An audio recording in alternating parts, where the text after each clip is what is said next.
Welcome back, ladies and gentlemen, to the 2025 Rotax Max Challenge International Trophy Europe at Karting International Le Mans. You are watching the 3MK Events YouTube channel, coverage brought to you by WFR Live TV. 10 heat races to go this afternoon. Every single one of the 340 drivers who are here has one more race to go. The first of them is DD2 Masters. Eric Tellis alongside me here in the commentary box. Eric, this is now where we have a lot of drama building up as drivers trying to get the final grid points to decide who starts where in the superheats. Voilà, effectivement, c'est le dernier départ, donc c'est la manche numéro 3 pour le DD2 Master que l'on va suivre dans quelques instants, avec la dernière opportunité donnée aux pilotes encore je dirais en ballottage favorable d'accéder au super manche de demain et à la grande finale bien évidemment l'après-midi.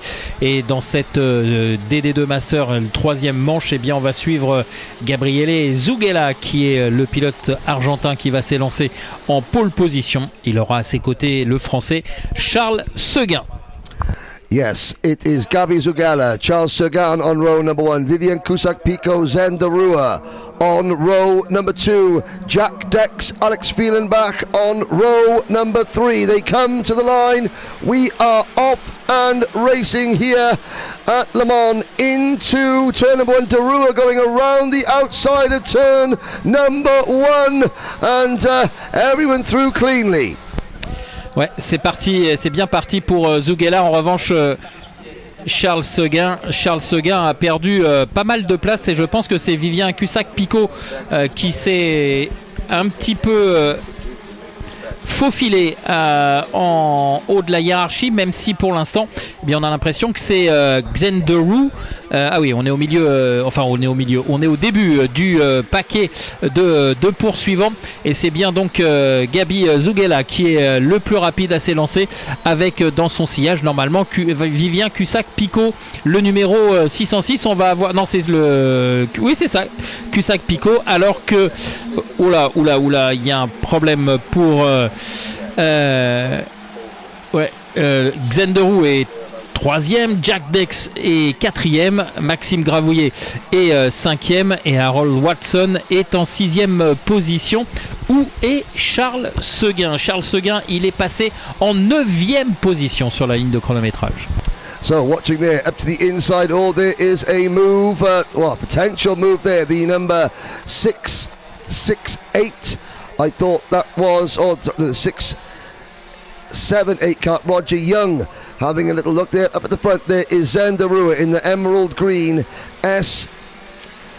SSC Sports Till entry, running a bit wide there as Jack Dex putting him under pressure, and through past a pair of them goes Maxime Gravouillet. Zughella continues to lead.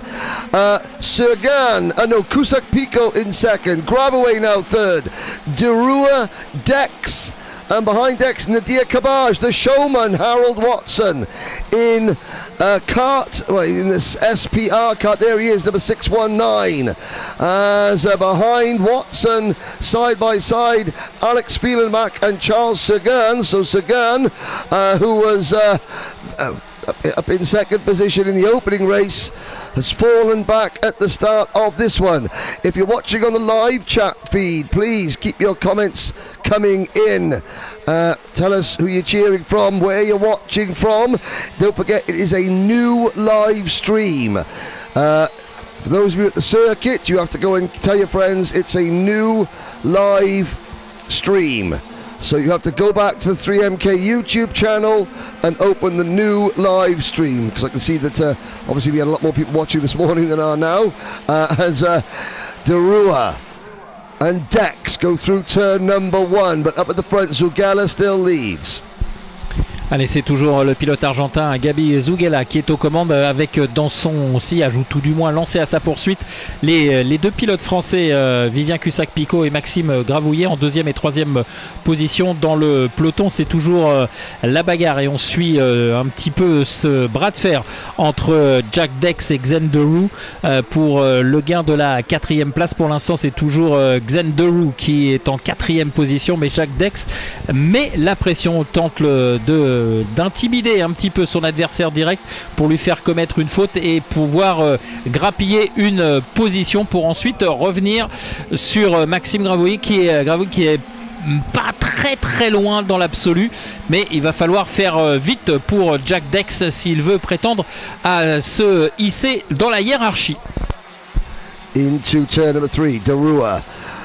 The new father. I have to tell you a quick story as we're watching. We've got 5 minutes to go. During the lunch break, of course, Zen and Sarah Deroux's son, young son Cruz, who was born in April, is here. And I went to see Cruz, who is in garage number 1. And Cruz was he was so happy to see me. He filled his pampers with delight on my arrival in the garage. I'm not quite sure it was delights that was his pampers were full of, but it was he seemed quite happy with himself. He was grinning as this odour wafted around garage number 1, but already Zen couldn't do pampers changing duty because he was in the line to get on the dummy grid. Jan Schwitter on the live chat. Hope it's good to see you, Jan. Or Jan CRG. It's not Jan Schwitter. Hello to Jan CRG. There is Deroux. First time here as a Masters, being chased by Jack Dex, who finished second in this race a year ago. And we are looking at lap number 6. Zughella leads Cussac-Picot by half a second. Allez, on suit toujours la bagarre et le duel entre Jack Dex et Xen Deroux. Pour l'instant, Jack Dex a un petit peu relâché, pourrait-on dire, la pression, parce qu'on est en train de se regrouper à l'avant de cette manche de qualification, la dernière pour les DD2 Master. On est en train d'assister à un regroupement en haut de cette hiérarchie avec quasiment 5 pilotes au contact. On a Zughella, le pilote argentin, qui était bien parti, mais qui est en train de se faire reprendre progressivement par Cussac-Picot et Gravouillet qui sont deuxième et troisième, et on le voit maintenant, c'est fait. Deroux et Dex sont en train de revenir. On va donc s'expliquer à 5 pour le gain de cette dernière manche dans la catégorie des D2 Masters. So it is my friend Jan Schwitter watching. Jan, ex-driver, now team boss, driver academy, team coach, driver coach. There's a lot of work with young drivers in Switzerland. Good to have you on board watching us on the live stream, Jan. There is the showman, Peru's Harold Watson, chasing down Charles Sergan getting support from Sasha on the live chat. In turn is chasing down Nadia Kabaj. Nadia Kabaj, a driver who has won the MENA Nations Cup for Morocco in the past, so a very experienced driver. These are the drivers over the age of 31 we are watching. The field spreading out. I have to say, Eric, that speaking to a couple of drivers in this class, they've said they've never known a DD2 Masters race that was this intense in terms of the competition and this physically demanding. A combination of the standard of driving as Sergan to the inside of Kabaj. That will put Sergan up into P6. The combination of the heat, the level of competition makes this some of the most physically demanding races that some of these DD2 Masters drivers have ever experienced. Allez, on a vu Charles Seguin qui a pris le meilleur sur Cabbage et a pris maintenant de fait la 6e position. Charles Seguin donc qui revient aux portes du top 5. Il va falloir maintenant combler le retard sur Xen Deroux. Pas sûr que ça soit évident, même si il reste encore non, il reste pas beaucoup de temps. Il va rester 2 tours seulement pour cette dernière manche qualificative pour la DD2 Master, avec toujours Gabi Zugela aux avant-postes de Cusack Picot et Maxime Gravouillet qui sont 2e et 3e. Jacques Dex est 4e et Xen Deroux 5e. There we look at Jack Dex. Further back, Sagan, Watson, Kabaj, Fielenbach now joining this group. I have to say the DD2 Masters drivers have, they've been quite safe and they've played quite safe. Further down the order, let's have a little look. Christoph Capitan runs in 11th. Robert Schlunson is 12th. Moritz Knoppers is 13th. Jeremy Brasler 14th. Henry Taleb from Ecuador, P15. Fernando Guzzi from Brazil, P16. Jamie Billings is next. Then Bjorn Edstrom, Peter Gutai, Fabio Creti. Hello to Papa Creti back home. As we look, the leaders now start their last lap, and through turn number 1, out of turn 2, Zugela under pressure now from Cusack Pico, Gravaway, Dex and Darua are all there. I'm not sure if Cusack Pico is going to be close enough to make a lunge, maybe at the end of the back straight as we head out towards the banking for the final time. It's Zugela leading Cusack Pico.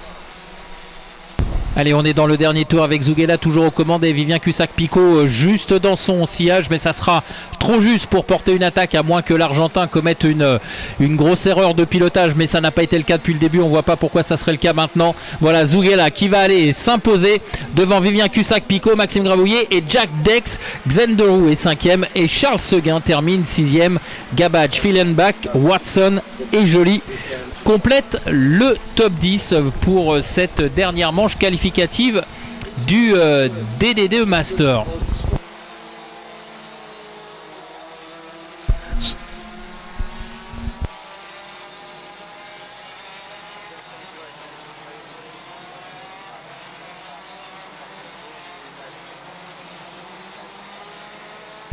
Zugela wins from Cusack Pico, Gravaway, Dex, Derua, Sagan, Kabaj, Fielenbach, Watson and Jolly. Capitan, Schlunson, Knoppers, then Brasler, Taleb, Gutzi, Bjorn Edstrom, Jamie Billings, Peter Gutai and Fabio Creti. Christoph Adams, 21st. Dirk Prochnow in 22nd. Uncle Roger, Roger Young is 23rd. Then it is, let's have a look behind them, Manuel Martins, Kirlo Biriuk, Jimmy Chomier, Bonzi Billings and Wim Rouleau. Sadly, the only retirement, Sylvain Laville. There is a look at the drivers coming in to the holding area at the end. You can see Nadir Kabaj, number 687, just pushing his cart into the technical area. He just heard himself called out. Hello, Nadir, give us a wave. You are on the live stream. Well, maybe he didn't hear us. Maybe he's just too tired to wave. Like I said, this event has really taken... Now, there's coming in at the back... at the back of the film, there is Wim Rouleau in cart 610. This is the DNA Racing in association with Sheepers. Carts there at the right-hand side of your screen. Bonzi Billings, you can see the St George's Cross on the top of his helmet. He has got British pro karting legend Andy Stapley of Andy Stapley Motorsport helping him and Jamie Billings. There's Bonzi with his, well... grey hair. I mean, I'm jealous because I've got no hair. I wish I could go grey. I wish I had the hair left to go grey. But Bonzi having a great time here. And again, battling with Wim Rouleau towards the back of the field. But hey, you've still got a battle and you're still out doing it at this stage of life.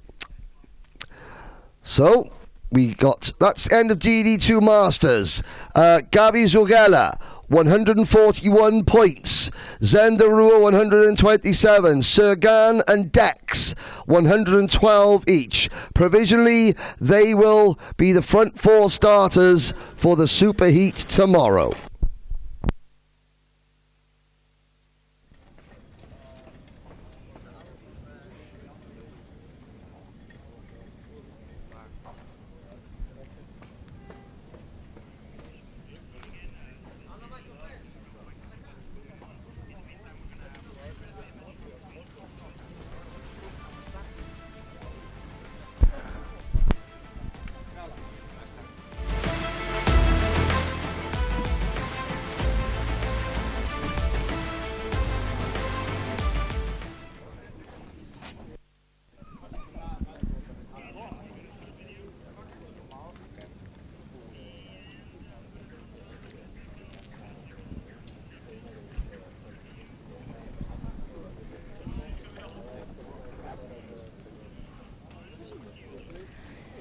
Alrighty, getting ready for our afternoon DD2 session, or the first of. And yeah, I guess it comes down to this. Who's going to be there on the grid? But tomorrow at least we're going racing with the Superheats. Imka, quick chat from you. We talked right here last year. Actually, we're on that side, I think. Yeah. You're back. You came back just for this race. Yeah, sure. It's a super nice race every year, so I wanted to join again. Another podium? Well, it will be a bit more difficult than last year, but we will see. Yeah, we'll see. Really nice to have you here. There's a few different girls here this year. Not all the same, some different girls. But it's really nice. Last year, you know, you and I were talking, you said, we do need more girls because they're out there racing at home in their national championships. So they've come here. They've made a little bit of a statement as well. Like yourself, I think you're a good role model. Last year, I think it was really impressive in the DD2 class. You gave the guys really a hard time. Yeah, thanks. It was super nice and it was super cool to be the first lady in this event on the podium. And now I heard that there were in a junior and a mini max, I thought. Micro, Oh, micro max, the first ladies on pole. So I think we all doing a good job. We have to put their entry in next year. Make sure you're here with Imka and the other girls, but it's really nice to see you here racing again. And of course, I know you a little bit older than some of the guys on the grid, huh? We won't say how old, but yeah, it's really, really good, and we're going to say good luck. You're not that far from the front, only 4 rows. It's the 4th row. Yeah, that's true. But I had a few front fairing penalties in the last heat, so it's the pre-final, the super heat will be a bit further in the back, I think. But let's see what this race will bring.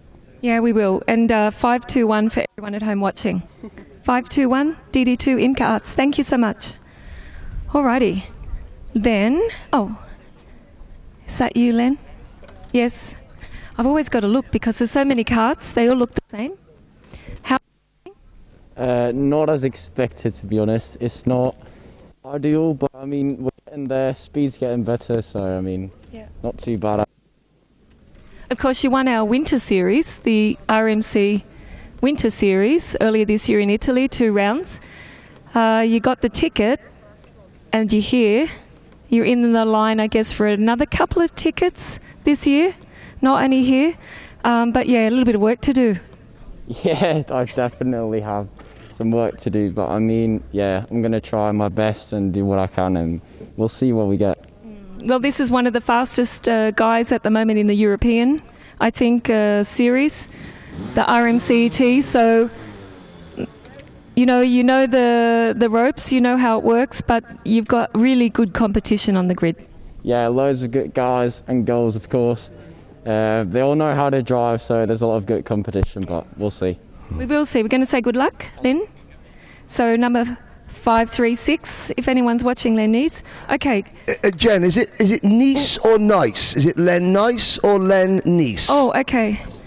Because it's is it important. Nice or Nice? Nice. Nice. Nice. We both got it wrong. Nice. Okay, we've got to get our Dutch sorted. All right. Many apologies, yes. Sorry, Len Nice. Actually, it's always a struggle because I've got the Australian kind of accent, you've got the Welsh accent. It's not always working. And yesterday, people on social media were saying, since when did Sam, the pole sitter, have an English accent? And you said, it must be the interview. What happened? I don't know, maybe it is the interview. I guess we'll find out now. Or maybe I've changed how I speak English, I don't know.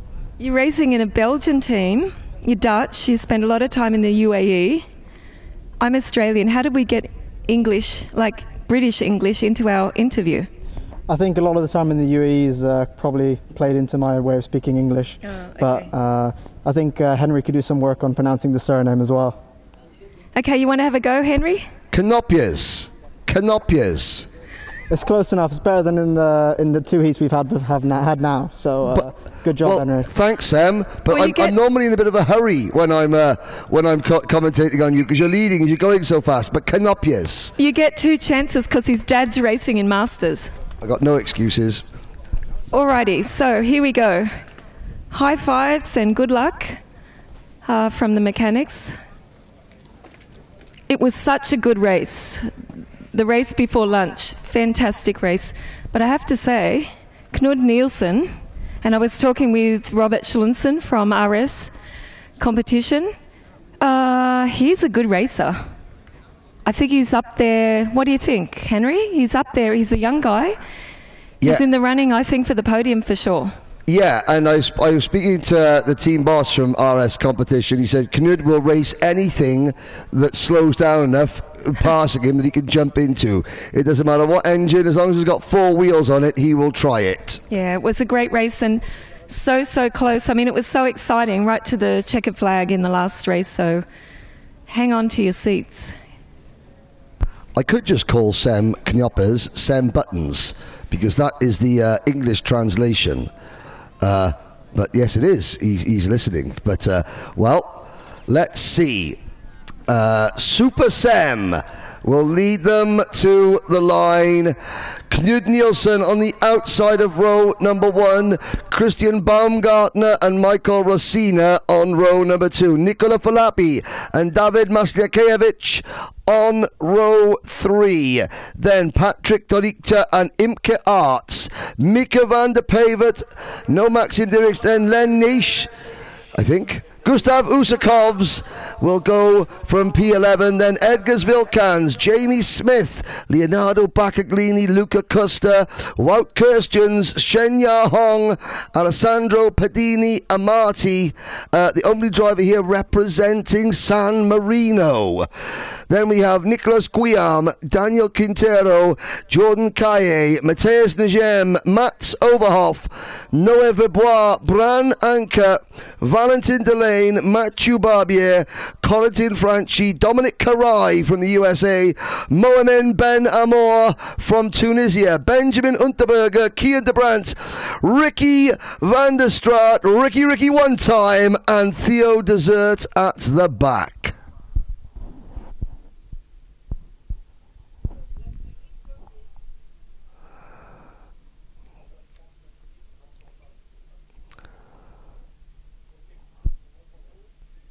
The signal to give them to start engines is probably just moments away. What is great is that these drivers, we know them, we see them every year at various events, and they get to know us as well as we get to know them. And now it's our pleasure to be able to bring you their personalities out, because they're not just racing drivers, are they, Eric, with crash helmets on? They're people.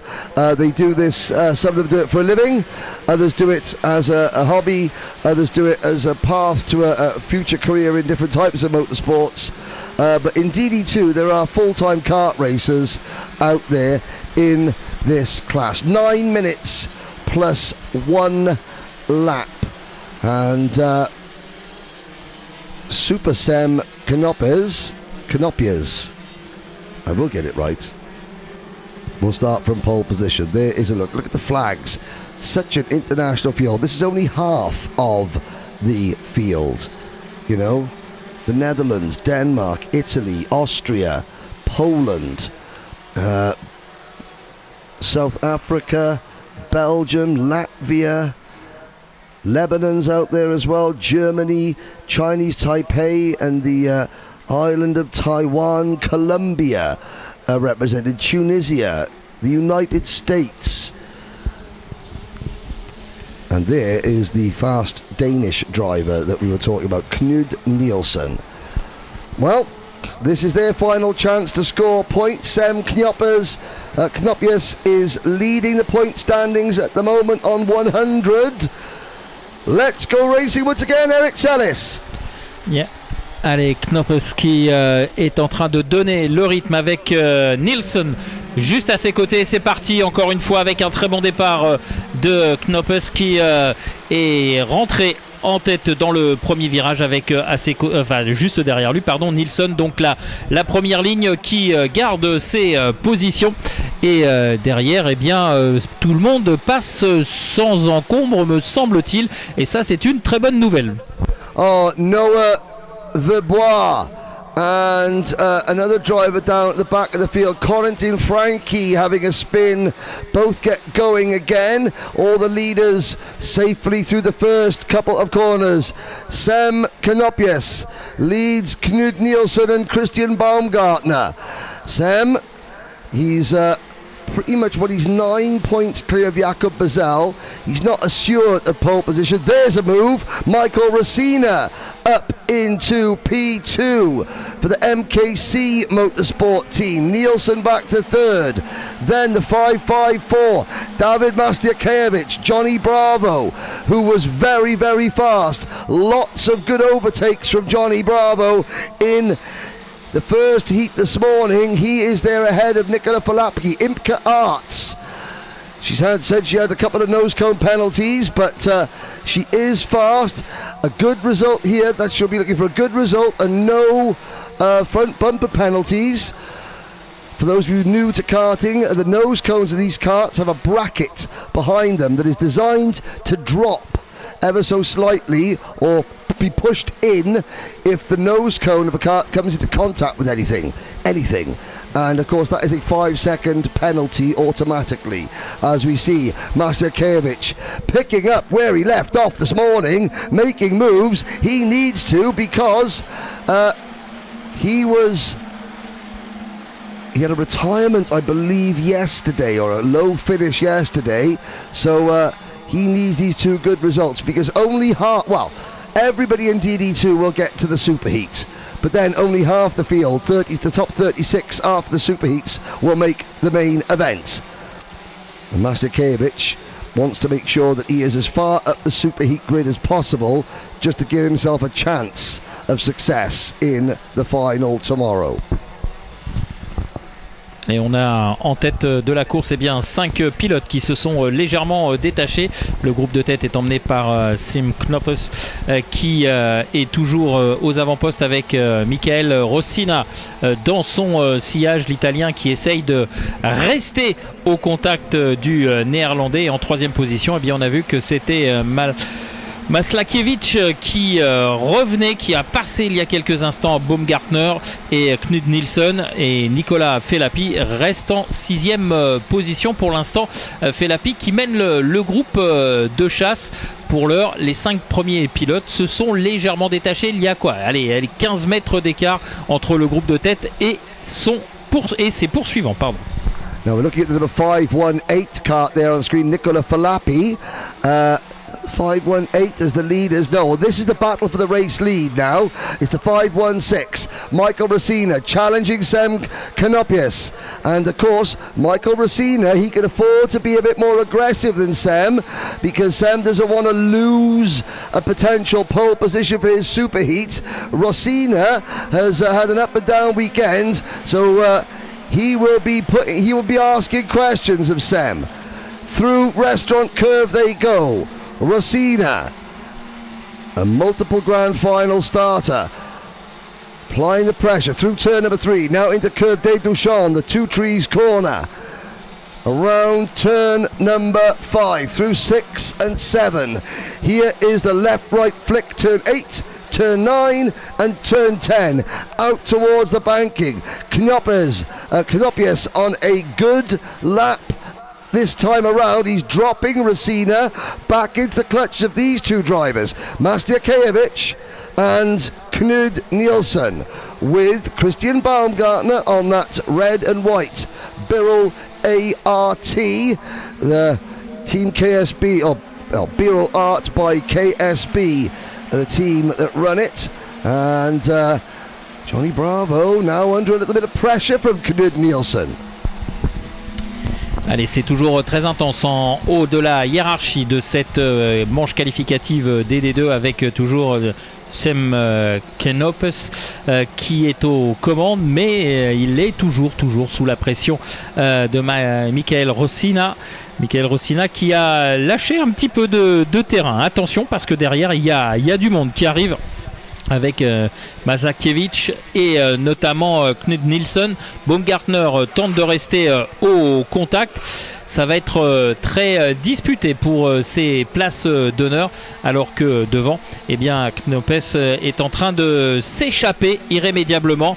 Il avait 362 millièmes d'avance. Il vient de doubler cet écart puisqu'il a désormais 674 millièmes d'avance. Sam Knopes qui eh bien, semble bien parti pour aller s'imposer. Il reste un peu plus de 3 minutes et un tour. Wow, Sam Knopes, new fastest lap. 53.457. The gap suddenly grows to 7/10 of a second. Kern van Ginkel, Brandel Nagelvoort on the live chat. The gentleman, is this the Le Mans? Yes, it is the Le Mans in France. You are looking at the international kart circuit just behind the main start-finish straight here and the pit buildings. You have the Porsche curves of the famous 24-hour of Le Mans race circuit. So this is this place seeped in motorsport history. Mats Overhoff, former E20 senior Grand Finals champion, has had to retire. So we're down to 33 runners. Theo Desert, Kia de Brandt, Luca Costa down at the back of the field. And once again, Sam Knopes just seems to be able to pull away at will. Rosina challenged him earlier on. Now, with 2 minutes to go, it's a battle the second, third, fourth and fifth between Rosina, Mastiakiewicz, Nielsen and Baumgartner. Baumgartner at the back of this group looking particularly racy at the moment. There he goes. Oh, good move from Christian Baumgartner into P4. Oh, Nielsen comes back and in Baumgartner runs wide. Behind them, the Saudi kart and privateer driver Edgars Wilkens, and then Patrick Doritza, Nicola Falapi and Len Naish with Mika van der Pavert and Imke Arts next. Allez, c'est chaud là aux avant-postes de cette course-ci pour Sim Knopes. Ça semble bien parti. En revanche, derrière, vous l'avez vu, cette explication entre Nielsen et Baumgartner eh bien, a été très chaude. Et dans cette explication, eh bien, non seulement ils n'ont pas réussi à se départager puisque Baumgartner avait attaqué et il a été repris, mais ils ont surtout perdu du temps par rapport aux deux autres concurrents qui composaient le groupe de chasse par rapport au leader, Michael Rosina et Maslakiewicz, qui se sont désormais échappés et qui vont s'expliquer tous les deux pour le gain de la deuxième place. On va rentrer dans les deux derniers tours. Maintenant, 2 tours encore à parcourir dans cette manche qualificative DD2. Well, the gap now, another new fastest lap for Knopes. 53.254. Rosina and Mastiakiewicz second and third. 30 seconds plus a lap left on the race clock. Nielsen and Baumgartner, they're chopping and changing of positions, has dropped them off this battle. They're still in their own private discussion over 4th and 5th positions, with Wilkans and Donitka 6th and 7th, Falapi and Naish 8th and 9th, Van der Pavert and Arts next, then Shenya Hong, Jamie Smith, Gustav Usakovs, Jordan Kaye, Leonardo Baccaglini, Wout Kirstjens, Matthias Najem, Nicholas Guillaume and Alessandro Padina Amati. There's your top 20 as the clock has struck 0. Next time around, Sam Knopes will see the last lap board. Now, to quote well, I mean, you're not quite finished yet, but to quote the famous wrestler, Stone Cold Steve Austin, Sam has opened up a can of whoop-ass on the rest of the DD2 field. Allez, c'est la bagarre entre Baumgartner et Kurt Nielsen. C'est très très disputé pour le gain de cette quatrième place. Les deux pilotes qui ne se font aucun cadeau. Et le leader est passé avec 2 secondes encore à parcourir dans le temps réglementaire. Donc on va seulement rentrer maintenant, me semble-t-il, dans le dernier tour. Voilà, c'est passé. Dernier tour pour le leader, pour Sam Ketnopus, qui va aller chercher une victoire bien méritée. Et derrière, attention, parce que Michael Rosina, il doit se méfier maintenant de Maslakiewicz, qui est très très pressant derrière lui. Est-ce qu'il pourra l'attaquer avant la fin de ce tour? On verra ça. Un petit peu plus loin derrière, Nielsen et Baumgartner finalement se sont un petit peu séparés, dirons-nous. It looks like it's another Friday afternoon cruise in the French countryside for Sam Canopias. We have Jorge Moura, Portuguese driver Vicente Silva. He'll be out in a later race, but we're watching from the Netherlands. Sam Canopias comes out of the final corner. He has dominated this race once again. Maximum points for Canopias. And he is going to be the driver that everybody else in this class has to beat for the Jan Daams Racing team. Good result for Rosina in second. Good result for Maslakiewicz in third. Nielsen and Baumgartner. Wilkans and Donica. Imke Arts comes home in 8th place, so the fast lady from the Netherlands, she picks up a couple of places. She passes her countryman Mika van der Pavert and Belgium's Len Naish at the end. Shenya Hong, another good performance from Shenya to finish in P11. Jamie Smith, that'll keep the South African contingent happier than they were before. And Sam's large number of fans watching on the live stream are very, very pleased with that. As you look at the remaining finishers, Moim Ben Amour. Let's talk about the driver from Tunisia. He's been into the gym. He's lost weight. He's now not overweight anymore because he's a very tall guy, is Moem. And again, the results are speaking for themselves. Has been moving up the order, the only driver from Tunisia, 23rd, just behind Dominic Carai from the USA. Once again, we're going to show you some highlights. There weren't many, let's be fair. There was a couple of little potential overtakes, one battle between Baumgartner and that was Baumgartner over the curb going through turn number 1. That was the best move. That was Rosina passing Nielsen. Maslakiewicz. It was a little bit tight there. Knud Nielsen getting past Baumgartner again. Esther Lamatink. How this works, does it all count for the classification or only the drives tomorrow? Well, I shall explain. All the points the drivers earn in their heats, which took place yesterday and today, they set the starting lineup for tomorrow morning's super heats. Everybody in all classes apart from senior will go through to the super heat. In seniors, only the top 72 go through. The superheat points that you gain tomorrow morning, which is more than what you gain in the heat, they're all added together to decide the starting lineup, the 36 drivers in each class who will go through for the final.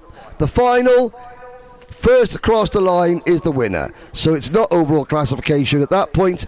The final is winner take all. Hope that explains it. Lockie Robinson, now driving Porsches, is it Lachlan? Or in the GT Endurance somewhere in Europe. But while Lockie Robinson replies to me on the live chat, Jen Wade is going to have some chat of her own down on the grid. Take it away, Jen. I'm hoping that you can hear me because I'm right at the back of the grid, which is the front of the grid, really, for these guys. But on my left side, I have a young driver who's only been in karting some months, Hamza from Qatar. Hamza, he's giving us a wave. I just want to say hi and welcome to Le Mans. Thank you very much. Fantastic to have him here, and for everyone at home in Qatar's watching, our driver from Qatar, all is not lost. You're racing against some of the best drivers in the world in this class, and you show up here after a few months. But it's fantastic. He's come for the experience and he's loving it. Of course, he hasn't had the luck, but it's all down to experience. I'm sure we'll see him back here as well. So I know we have to go soon, so we're going to get off the grid. But hi to everyone in Qatar, and we wish you luck this one. Yeah, Hamza Hashisho. He lives in Qatar, but he's got one of his mum or dad are Canadian as well, so he's new to the sport. Now, this isn't going to make much of sense to you watching the live stream, but in the commentary box, you've had a phone handed in. Hang on. SFR. That's not the team, but that's the service provider. It's got Facebook on it. I can't get in, unfortunately, to the phone. If you are losing a phone or have lost a phone that was found in the toilets, where else should you take your phone? Please let us know. Come in the commentary box, describe it to me, and I might give it back to you. Depends how good your data plan is. Here we go with the next race, DD2, the last DD2 heat of the weekend. Jakob Bazel and Hugo Dupont, row 1. Lawrence Herberts, Antoine Barbarou, row 2. The Lion, Harry Hannam on row 3 with William Norbach. Giorgio Amati, Baptiste Schneider next. Ludovic Saboyin and Ben De Sabo, Will Ellswood, Rasmus Vendelbo, Max Dexter, Louis Tarotin, Frederick Zebis, William Christiansen, Axel Huss, then Ragnar Vieras. Following them, Petter Bazel, Jan Stiak, Marco Drittenprice, Gabin Desert, Ori Morinho, then Victor Wotchan, Kilian Guerin, Noah Neumann, Sebastian Castledary, Maximilian Adolf, Adam Malik, Jules Cousin, Jade Guria, Dylan Lima, Hamza Hashisho and Derek Van Kurt. Allez, on est dans la fin de ce tour de formation pour cette qualification DD2, cette dernière manche qualification DD2 avec en haut de cette hiérarchie, eh bien, Basil Jacob qui va donner le rythme de cette procédure de départ. Voilà, on accélère progressivement et c'est parti avec Hugo Dupont à l'extérieur de la première ligne. Hugo Dupont qui va tenter de protéger cette deuxième position en allant à l'extérieur, mais pas sûr qu'il puisse garder l'avantage. J'ai peur qu'il soit en troisième ou quatrième position maintenant. Ouais, Hugo Dupont qui a perdu 2 places au profit certainement de Lawrence Herbots et Antoine Barbarou. Yes, now Jakob Bazel. Earlier this morning, in the previous heat, Jakob's kart wasn't wonderfully strong at the beginning of the race. It got better, but they've obviously made a tyre pressure adjustment, amongst other things, I'm assuming. He has gone off like a scalded cat at the moment. Now, as we're I have a quick public service announcement to make. DD2 Masters driver Roger Young. Yes, it is wine o'clock for you. You finished your driving. You've got the drivers' parade later. So yes, you may now drink wine. There we go. Thank you. This was a public service announcement brought to you by Uncle Roger from Chinese Taipei and the island of Taiwan. Back to the go-karting. Allez, Basil Jacob qui a bouclé le premier tour en tête et c'est bien Herbots et Annam qui ont pris la deuxième et la troisième position. Hugo Dupont est désormais quatrième avec son carte à livret orange fluo. Giorgio Amati est derrière lui et Antoine Barbarou est en sixième position. Antoine Barbarou qui s'est lancé depuis la deuxième ligne. Un premier tour un petit peu chaotique pour nos Français qui ont perdu des positions. Mais attention, rien n'est définitif, même si on voit que 6 cartes se sont détachées du reste du peloton. On va donc assister à une lutte pour la victoire et le podium au travers de ces 6 garçons. At the moment, Jakob Bazel would be starting the second superheat tomorrow on pole position. Sam Canopius would obviously be starting Superheat A from pole position. Jakob Bazel will be starting Superheat B from pole position. Christian Baumgartner and Kuhn Nielsen would be on the front row of the grid for their respective superheats. Lawrence Herbert's Hugo DuPont would be on the second row of the grid for their superheats, along with Harry Hannum and Amati. At the moment, Jakob Bazel holds a slender advantage. You're looking, there's the top 5 going through Virage du Technopark. And a move there from Hugo DuPont on Harry the Lion Hannum. And DuPont in that ST Motorsport, ST Motors livery is so nice. It's good on camera. In the flesh, it is really, really something. It's like but it's got a matte finish to it, which I actually really like. It's very, very smart indeed. So well done to the ST Motors team. It doesn't just look quick, it is quick in the hands of Hugo DuPont. Allez, on vient de le voir, Hugo Dupont qui a pris la troisième position aux dépens de Harry Hannam. Et donc le Français est désormais troisième, lancé à la poursuite du pilote belge qui est juste devant lui, Lawrence Herbots. Mais attention, Herbots qui est en train de signer une très belle performance chronométrique personnelle. Et pendant ce temps-là, Bazel Jacob, lui, est toujours aux commandes. Nouveau tour bouclé par le leader. Voilà, c'est fait avec Barbarou qui vient de prendre la quatrième position à Annam. Good move there from Antoine Barbarou on Harry Hannum. That puts Barbarou into P4. Hannum under the watchful eye of his team box Jack Dex, who is out on the viewing gantry overlooking Harry, who's a multiple Rotax champion in the UAE. Did a bit of car racing last year, was the UAE Renault Clio Cup champion as well, the EBC brakes backed driver. Bazel able to keep everybody else just out of harm's reach. However, if Hugo DuPont could get past Lawrence Herberts now, as in going into turn number 1 on this lap, we've still got over 4 minutes to go. There's Barbarou in front of him. No, DuPont can't make the move, but actually both him and Herbert's now closing in on Jakob Bazel. I was going to call it Giovanni Amati, but no, that's not. It's not. It's Giorgio Amati is there in 6th position. Will Ellswood 7th, Ludovic Saboy in 8th, Baptiste Schneider, Rasmus Vendelbo, Frederick Zebis, Max Dexter, your top 12. Sadly, Dylan Lima did not start this race. Kilian Guerin, Victor Wochan and William Norbach have all retired.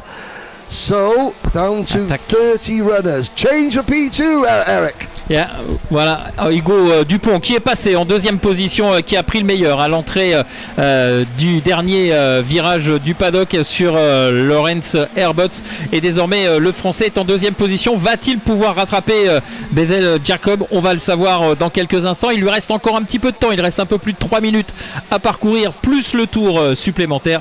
Est-ce que Hugo Dupont, et non pas Antoine Dupont, c'est pas tout à fait le même sport. Hugo Dupont va-t-il pouvoir le faire? On l'espère, on croise les doigts pour lui. Et derrière, eh bien, on espère également que Antoine Barbarou, 4e actuellement, va pouvoir lui aussi revenir sur Lawrence Herbots pour le gain de la 3e position. So, Hugo DuPont Can he do something about Jakob Bazel?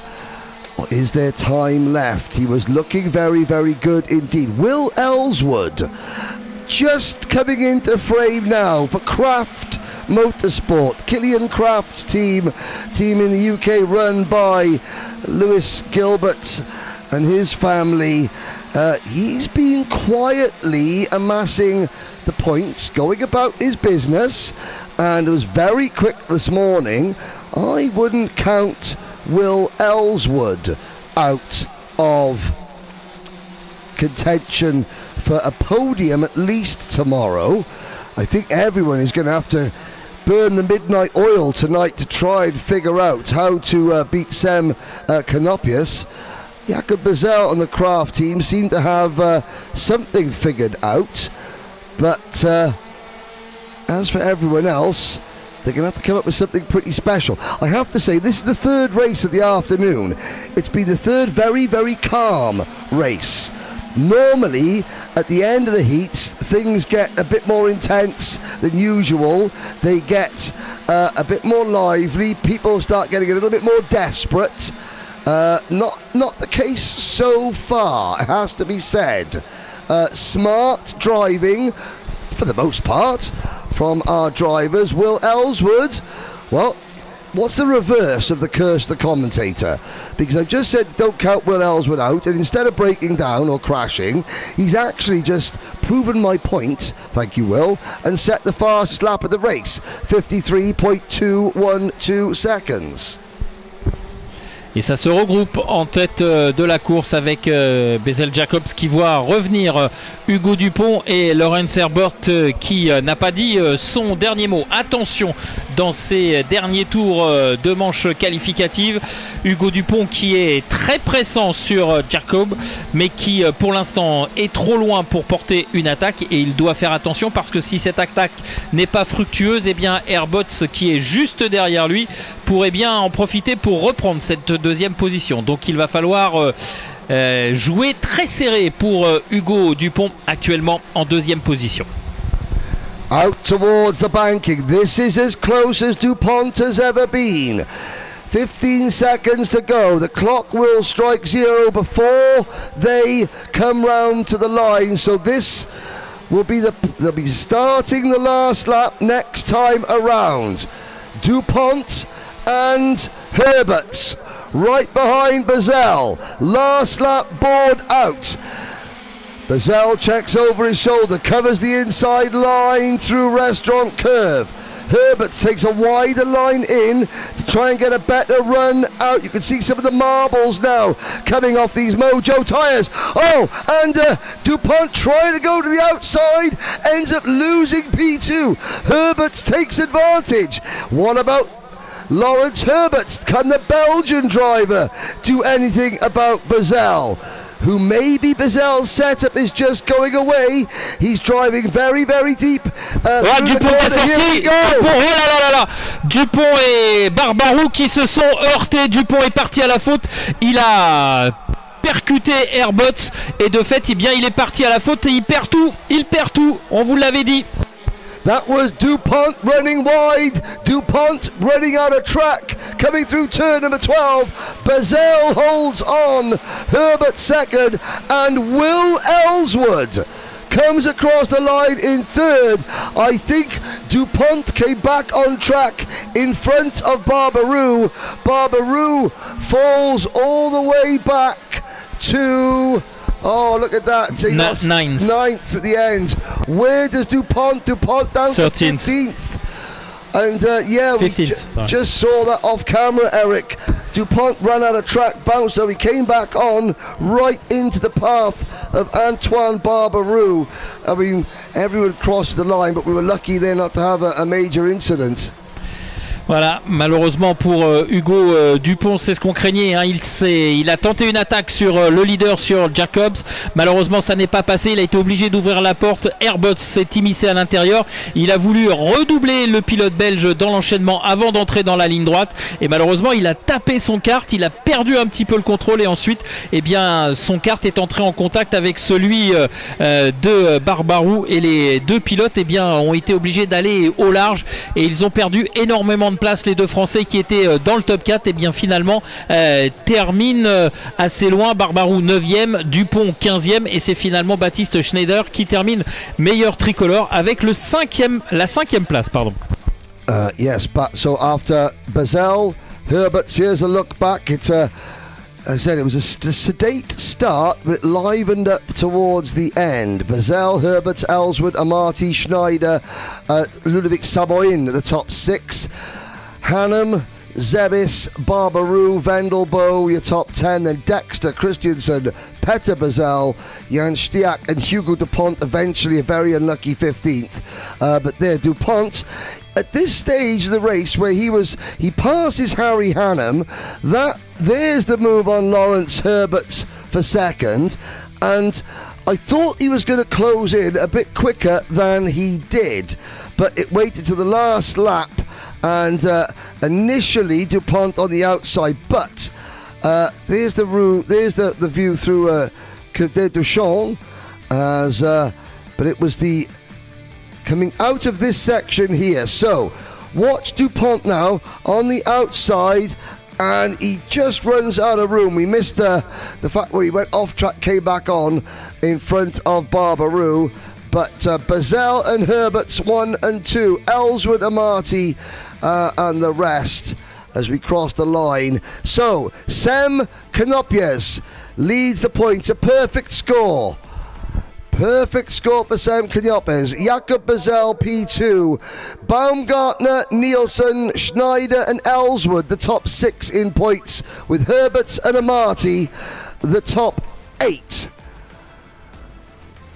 And that's the top 8 in points, the front 2 rows of each superheat for DD2. Now Jen has got the juniors. Yes, back on the junior grid. I'm going to say a quick hi to our Spanish friends. Hello, Jeremy. Hello, Jenny. Hello again. I'm going to come around here so my connection's good. What happened? Last time I saw you, you're like this big. Ashcroft takes some water off and I go long in the first corner. Yeah, it was difficult, huh? Yeah. So now, second row, how are you feeling? Good. I think we do a good hit in the first one yesterday, and I think I have a good feeling. Now, of course, we saw you here Minimax before? 2 years ago. Yeah. 2 years ago, you were one of the guys that could have been winning, maybe? Maybe.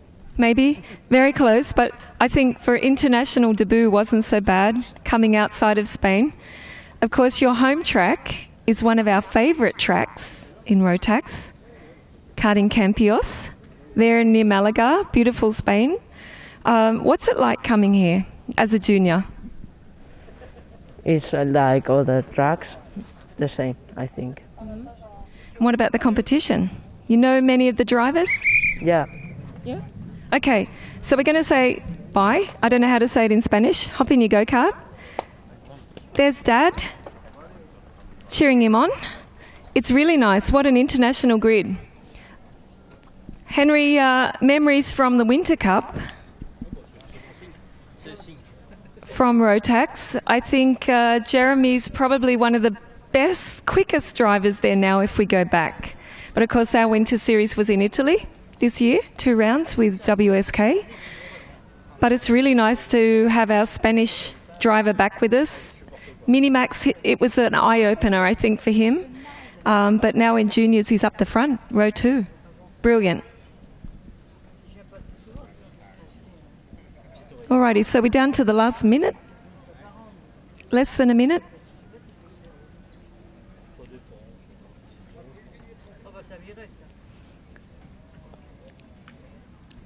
And for anyone watching at home, it's steamy, about 30 degrees, I guess. Alrighty, so back to the commentary, and here we go. Merci. Voilà, on est évidemment en attente du départ de cette procédure de formation et de tour de chauffe pour cette catégorie junior.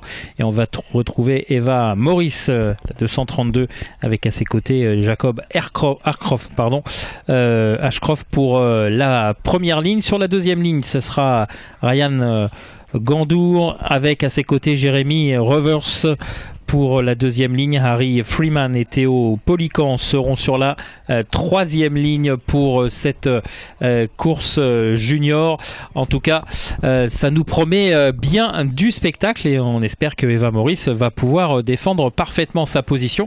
On a vu que, et comme Henry l'expliquait à plusieurs reprises, les pilotes féminines ont été un petit peu... on va dire, en exagérant un tout petit peu, maltraités par leurs homologues masculins. On prend beaucoup moins de pincettes pour les doubler, on n'hésite pas à aller au contact. Alors derrière, évidemment, il y a la direction de course qui veille, mais quand même, il y a des fois des situations de course qui nous semblent un petit peu limites. On verra ce que ça donnera dans quelques instants avec Eva Morris, donc qui va s'élancer depuis la pole position. Eva Morris, Jacob Ashcroft, thank you, Eric, on row number 1. Eva looking for a clean finish. Jacob looking to overcome the retirement that he had earlier on. Ryan Gander and Jeremy Roivers. Harry Freeman and Theo Polakand. Then it's Justa Mulder, Bran van der Weken, Alex Rakowski, Archie Lovett, Lars Lambers, Lenny Robin-Lagash, Albie Lapper, Harry Taylor, Theo Battisti, Eason Seng, Charlie King, Louis Radcliffe, Via Chopra, Mai Tusek, Sebastian Clark, Antoine Grisel, Saveli Kogai, Alexander Ratskovsky, Ray Haber, Jensen Chalk, Adrian Canal, Archie Rogers, Tyler, Matisse Uard, Mitant Jain, Nolan Michaud, Gabriel Alexandrov, Mael Montiero and Gustav Penturia. And all drivers successfully off the grid and on the rolling lap. Eva Morris, can she transfer pole position into one race win? Lights are out, we're off and racing. Morris gets a good start, help from behind. Round the outside goes Ashcroft. Ashcroft with a Slim Shady round the outside of turn number 1 for the race lead. Allez, c'est parti très sportivement là, et malheureusement pour Eva Morris, eh bien c'est Jacob Ashcroft qui a pris le leadership. Il est passé par l'extérieur. Eva Morris qui est bien tenté de garder la trajectoire intérieure, un petit peu chauffée sur son pare-choc arrière par les pilotes qui étaient derrière elle, et du coup Ashcroft en a profité pour passer à l'extérieur et être mieux placé sur l'enchaînement suivant pour prendre le leadership. Il va boucler dans quelques instants ce premier tour de course avec Eva Morris derrière. Eva qui évidemment n'a pas dit son dernier mot. Ray Haber and Antoine Crissel coming to grief there up on the podium. Now let's see, this is on the banking rather, this is reigning Grand Finals Junior Champion, the official #1 Junior Rotax driver in the world, Jacob Ashcroft, being pushed along by Bristol's Eva Morris with Kart Centre Campios, Jeremy Roivers behind them. Roivers, who is Dan Martin, runs Kart Centre Campios, so Jeremy works there when he's not in school. So he's in a cart around there all the time. It doesn't matter if it's a rental cart or everything. He's got, he's got his own private test track, for want of a better term. Ashcroft, #1 in the world, and Eva Morris sits between them. She has been a revelation this week.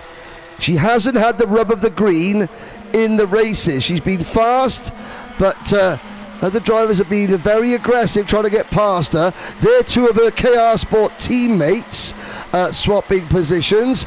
Harry Freeman and Ryan Gandur.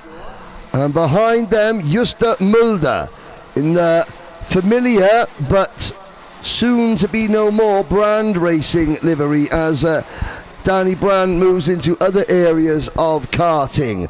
Albie Lapper as usual. Nanny Babs supporting Albie Lapper, but this time, obviously saying hello to the entire family. Helen and Phil, mum and dad. Liam Wright, mechanicking for Albi Lap in the UK. Albi is one of the most improved drivers of the year. Now, Roivers to the inside of Morris. Morris doesn't defend. Third at the moment. Ashcroft beginning to pull away. Here comes the chasing pack. 4, 5 and 6. Freeman, Gandor and Mulder. Rakowski, lappers up to P7.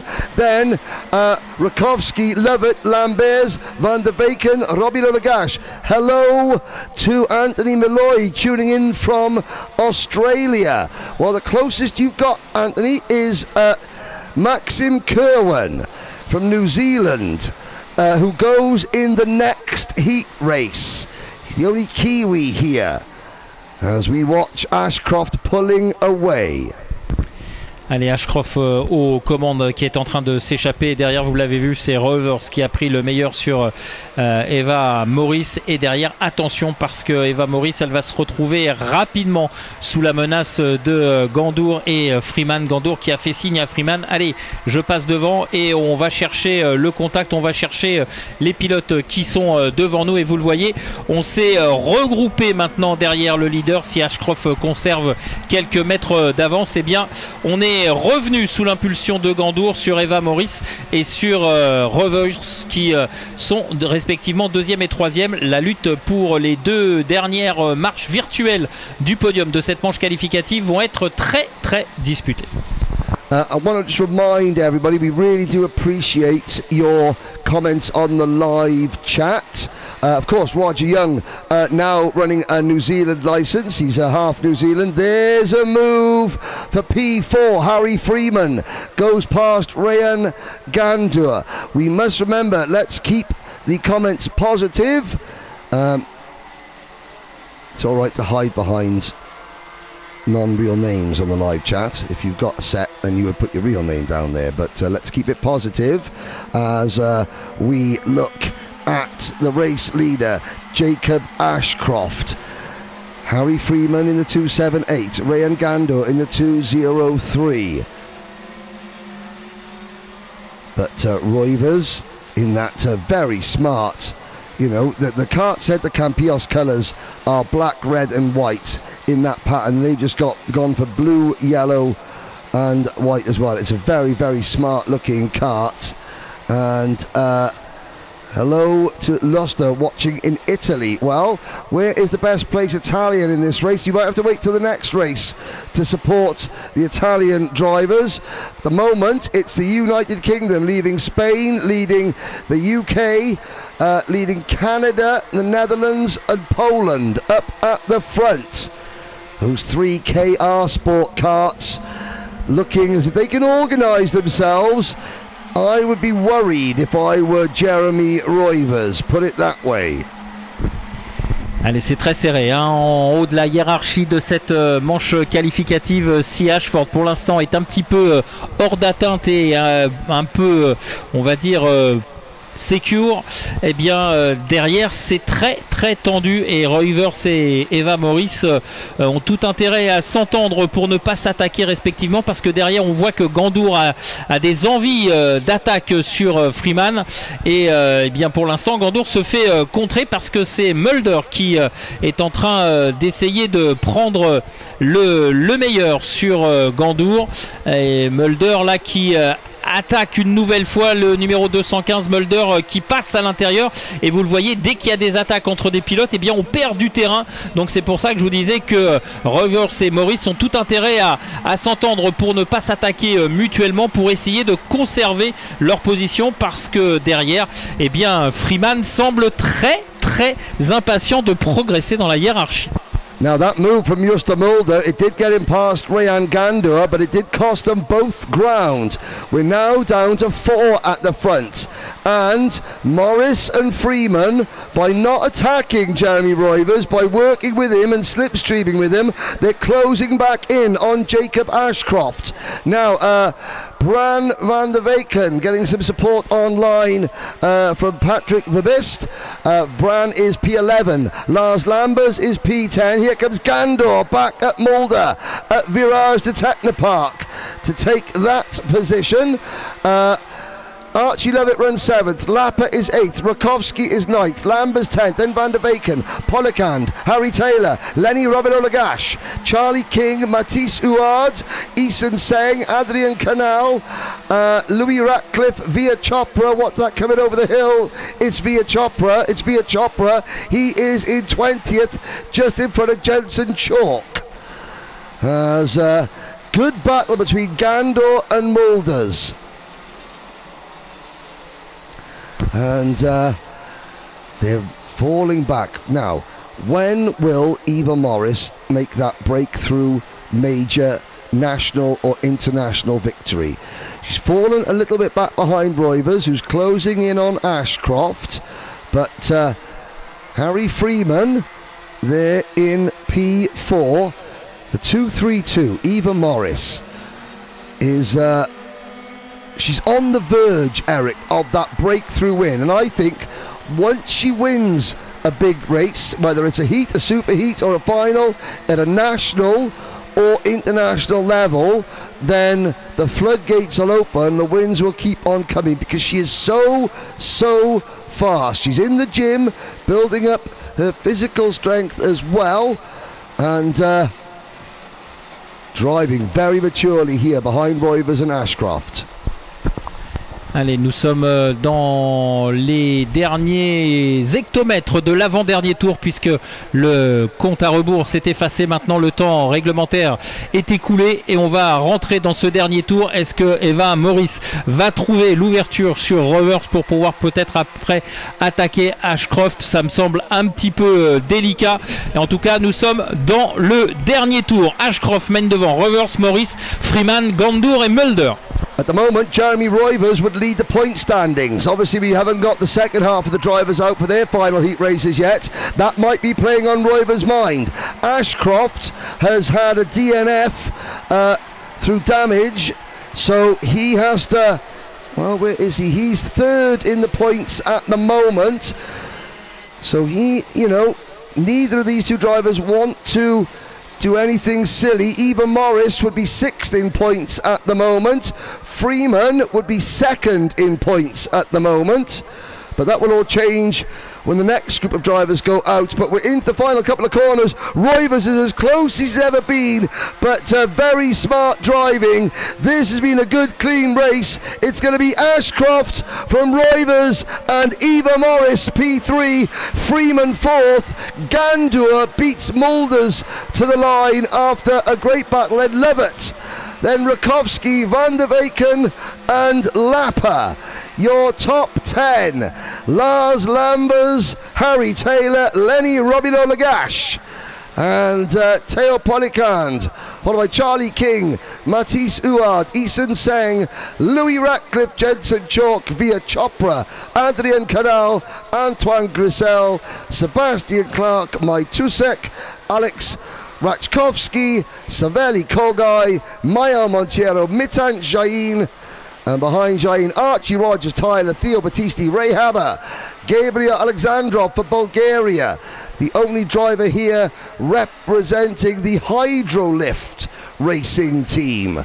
And Gustav Pinturia rounds out the field. The only non-finisher was Nolan Michaud.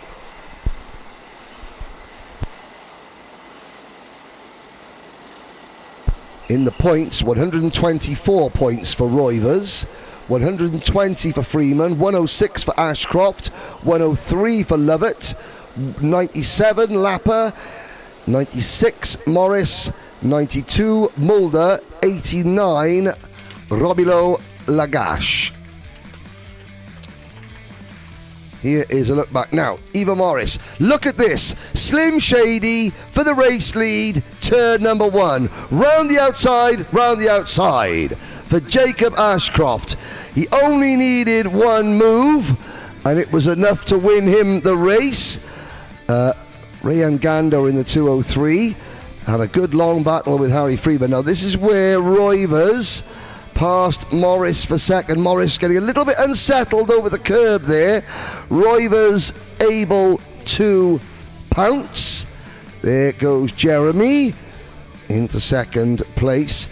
This was the main highlight, the battle between Gander and Mulder. Chopping and changing plenty of times. Gander, the Canadian driver, takes was he P5 at the end? Yes, he was. But there is the checkered flag. Ashcroft, job done, day salvaged for Jacob Ashcroft. Roivers, Morris, Freeman, Gander, and the rest. So, the last group of junior drivers are now down on the dummy grid, and they're down on the grid with Jen Wade. Hello, Jen. Hello, Henry. Hi, Eric. Down here on the grid, melting. You guys are up there, I guess, in air conditioning. In any case, here we are, the afternoon race. Now we've got Dragos on the front row, and behind him, the winner of the last race, Mate. Let's have a look. See if Dragos. I always really try to the last name. CIRCUIT. I got it almost. How are you? Yeah, I'm feeling pretty good. I'm happy that I did a good qualifying, and yeah, I'm looking forward to the heats. Of course, it's not so easy when we get up into juniors, is it? A little bit closer competition, a little bit more experience. But what's it like to be back here in Le Mans and be racing at this level now with Junior Max? Yeah, of course. I'm really happy to be here because also the level is always high every year, and yeah, thanks to my team, they helped me a lot to learn and grow. Because you're racing with the Italian team, MKC, Francesco, the team boss, and some of your drivers really, like yourself, are right at the front today. I think it's impressive. The last few days they've done a really good job, also in DD2 and in the different classes. Yeah, I'm happy to see that we are getting better and better every day. Better every day, of course. Racing in Italy, they're front runners, but in international racing, I think MKC is starting to make a bit more of a statement. It's nice. We're going to say good luck. Thank you. And just a quick one with our friend from Georgia. Ah, yes, Mate. Okay, I was waiting for Henry to say something because, you know, you're a little guy, but you're out there. We saw you win the last race. We've seen you on the top of the podium, of course, in the European Series. What's it feel like now? I mean, this was only a dream to be able to do this, to be here in Georgia. Karting is not so big. But you really have, I think you spend a lot of weekends away. You're studying also on the road with your dad. Yeah. So maybe tell us a little bit about that. Feels great to be where I'm supposed to be, in my opinion, on top.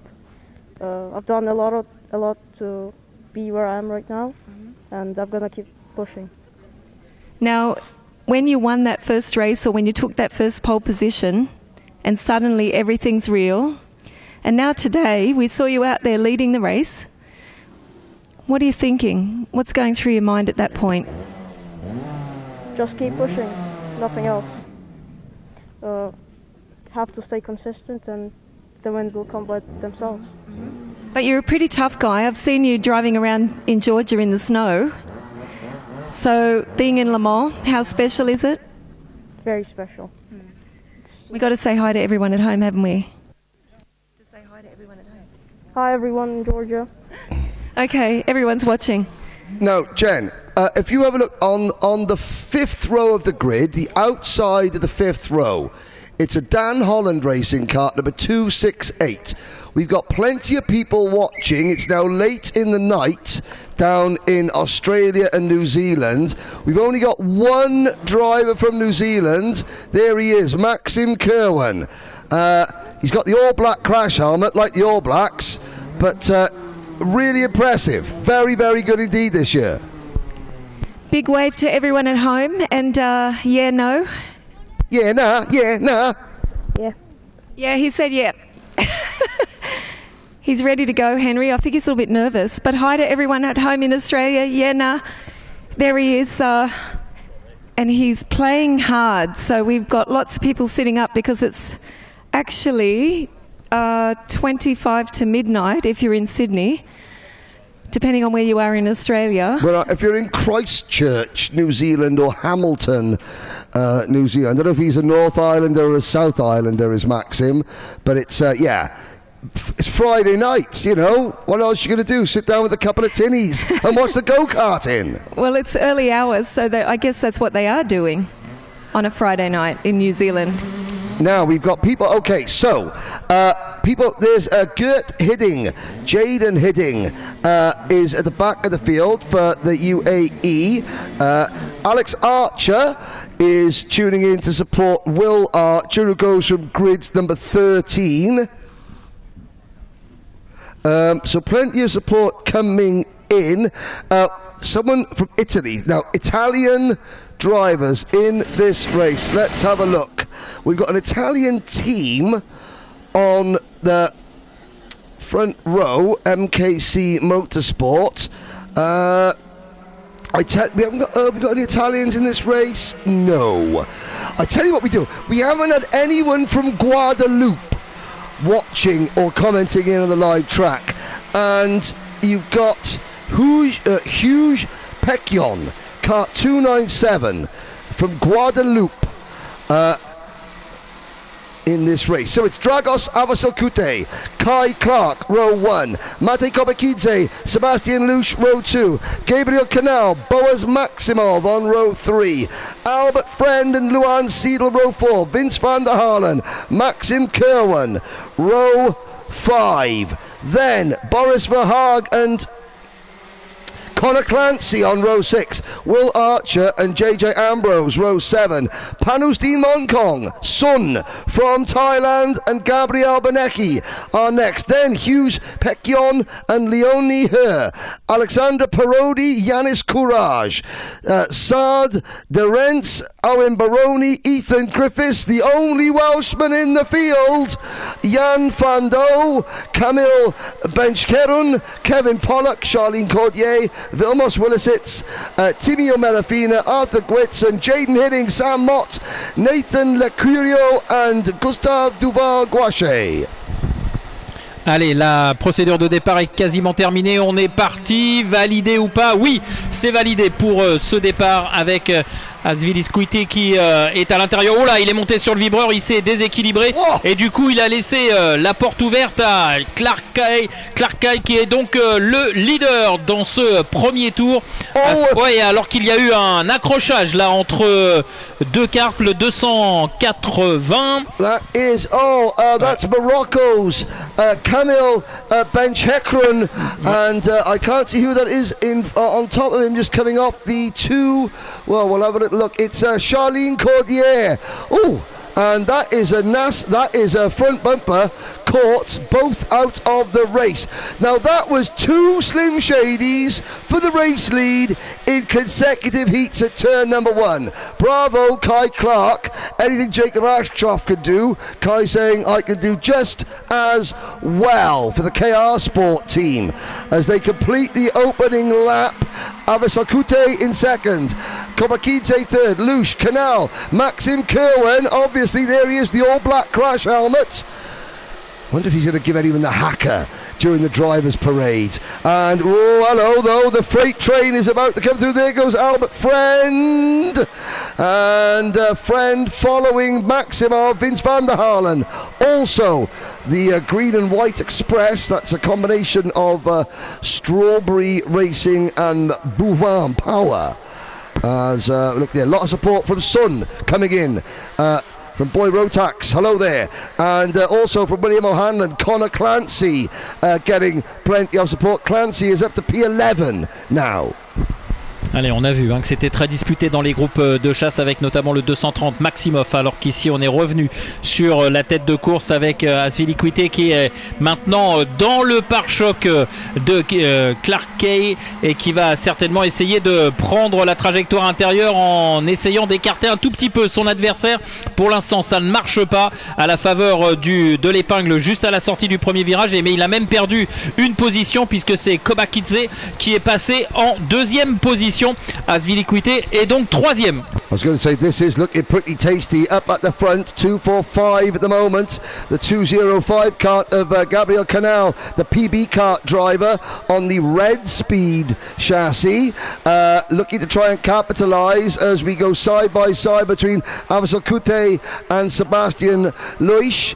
Sebastian Luis, aggressive in the early race. He goes for a move to the inside. Now, in heat number 1 this morning, Lush went for that move and it didn't work. It works now, so he's learning very fast, is Sebastian Lush. And that does open the door, though, for the cavalry to arrive. The 2 leaders are trying to escape over the hill, and look at everyone else lining up behind. Maximov losing a place. Van der Hallen, Vince Van der Hallen, and Albert Friend making moves. Oh, there goes Kerwin diving in very, very deep, and he gets it wound up just in time as we look at the 223 kart. That's Luan Seidel in 11th place. Steen Monkong is right behind him. Meanwhile, the leaders are out on the banking, and again, clean air between them. 3rd place driver Lush, and Lush is now pulling away from the 4th place battle, which includes just about everybody else.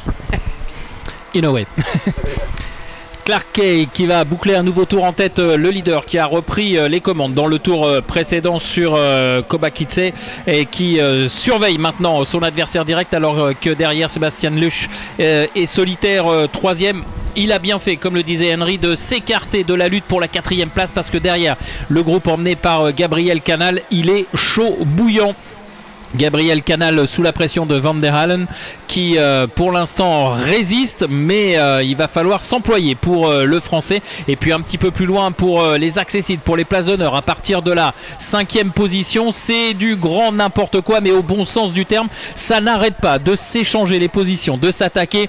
Vous attaquez, vous êtes contré, vous perdez, non, vous gagnez pas, non, vous ne gagnez pas une position, mais vous en perdez 2 ou 3. Voilà, c'est comme ça que ça se passe dans ce groupe de chasse, alors qu'il y a un pilote là qui est parti à la faute. Pendant ce temps-là, Clark Kay est toujours aux commandes sous la menace de Kobakidze.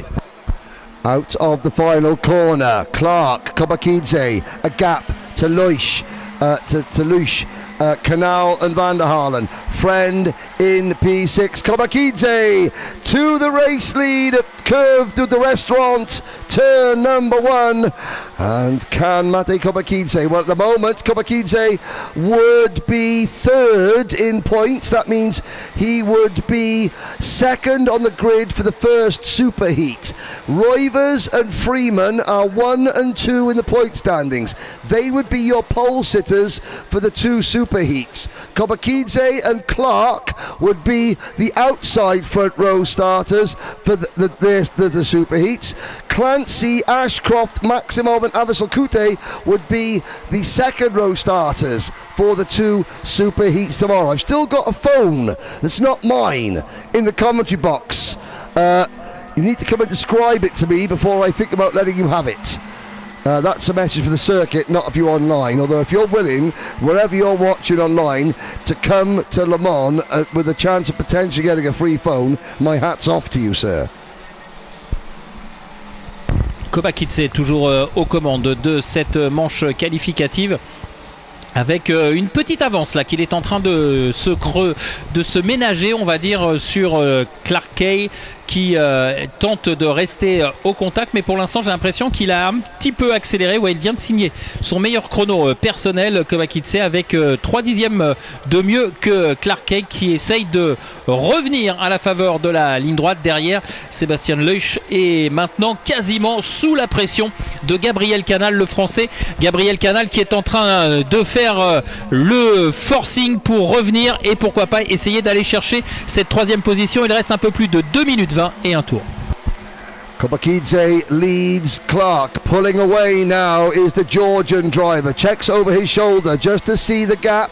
Knows that he doesn't need to start driving defensively. He doesn't need to run wide though through turn number 3 and clatter over the curbs like he's just done there. That could give Kai Clark a little bit of momentum. Here's the battle for 3rd, 4th and 5th. Canal has now got past Luch with Van der Hallen, the Belgian driver, for the Bouvin Power team.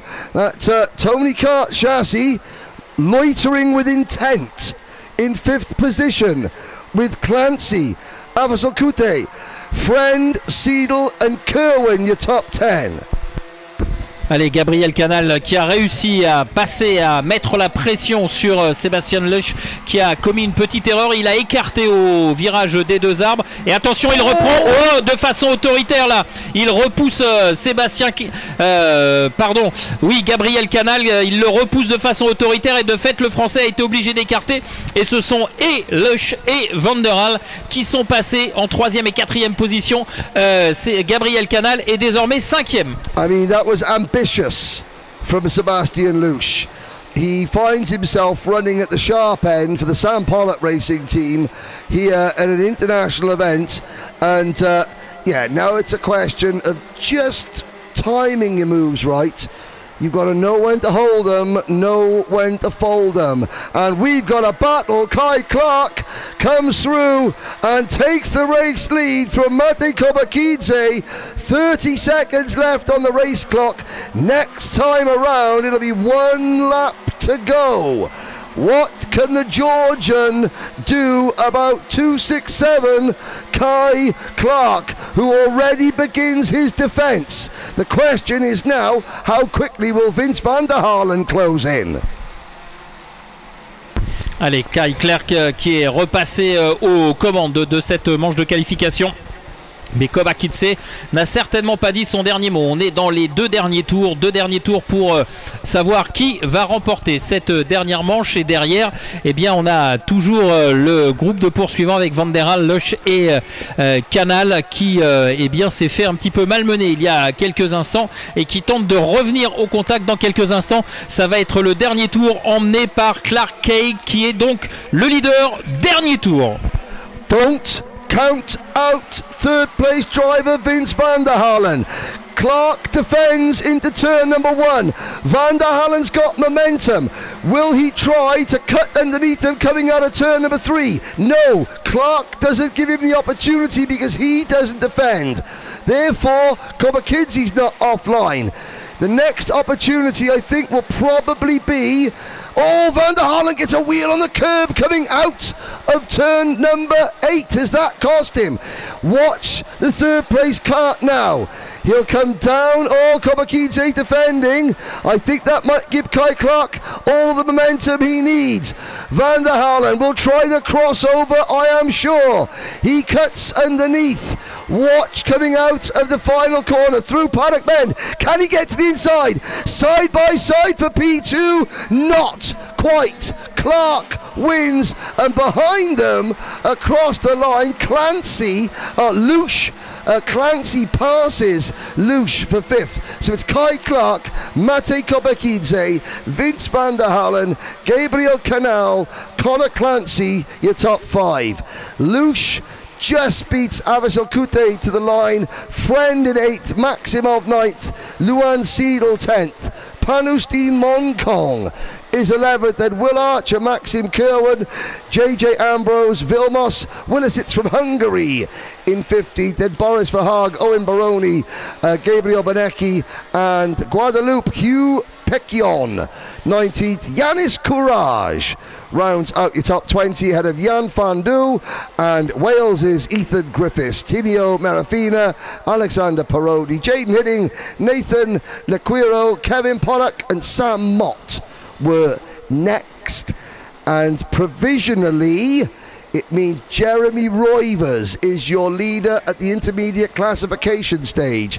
He will start Superheat A from pole position, Harry alongside Mate Kobakidze.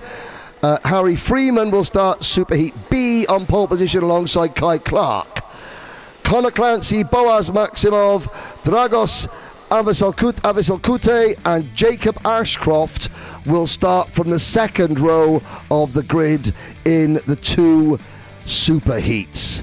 Now, there's that round the outside, and of course, Avasalkute getting caught up on the curve, and here's that first round the outside move, and unfortunately, the race only lasted 2 corners for Morocco's Camille Benchakroun and France's Charlene Cordier. Kerwin getting stuck in. And there is Lush in the 236 kart and Canal in the 205. As you look now, Vince van der Halen. There is Vince there squeezing Abyssal Kute a little bit wide. Kerwin going in deep on Boaz Maximov. They both end up losing out.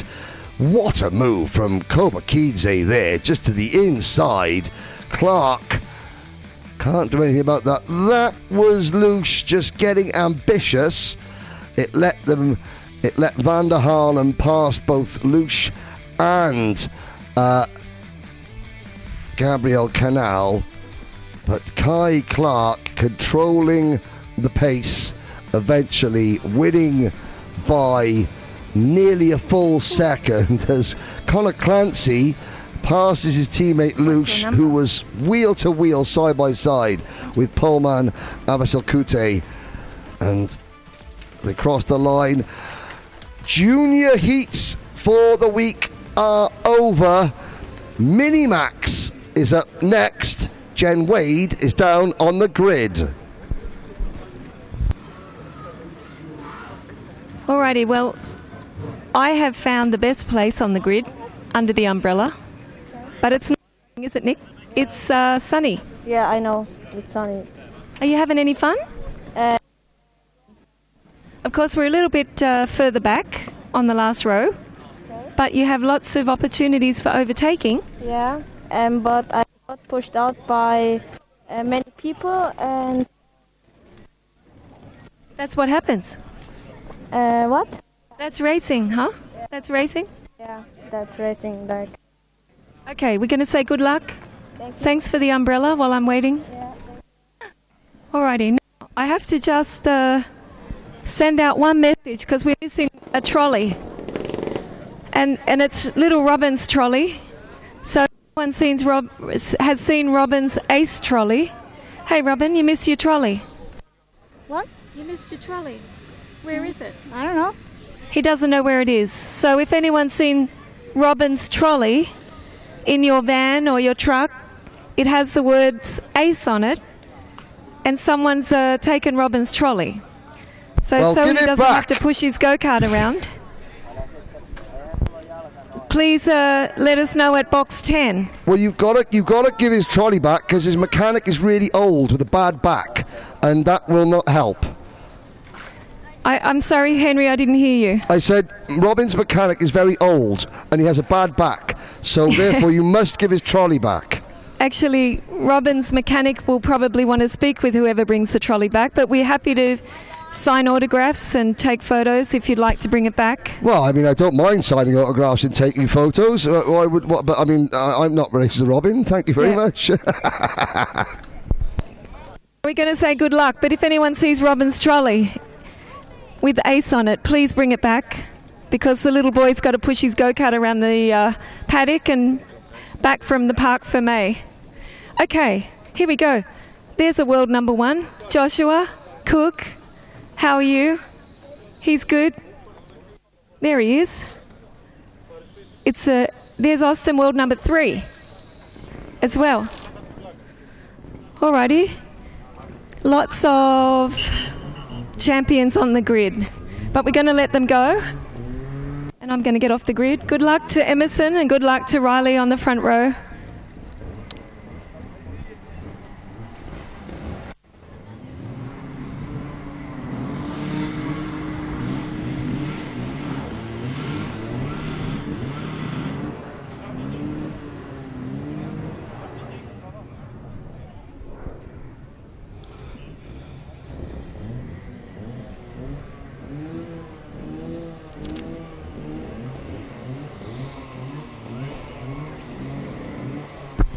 Allez, les pilotes de la catégorie mini qui sont en attente des ordres de la direction de course, qui sont tous regroupés sur cette pré-grille avec McAndrew Uren qui va s'élancer depuis la pole position, le numéro 102. Il aura à ses côtés Riley Muro, le numéro 122.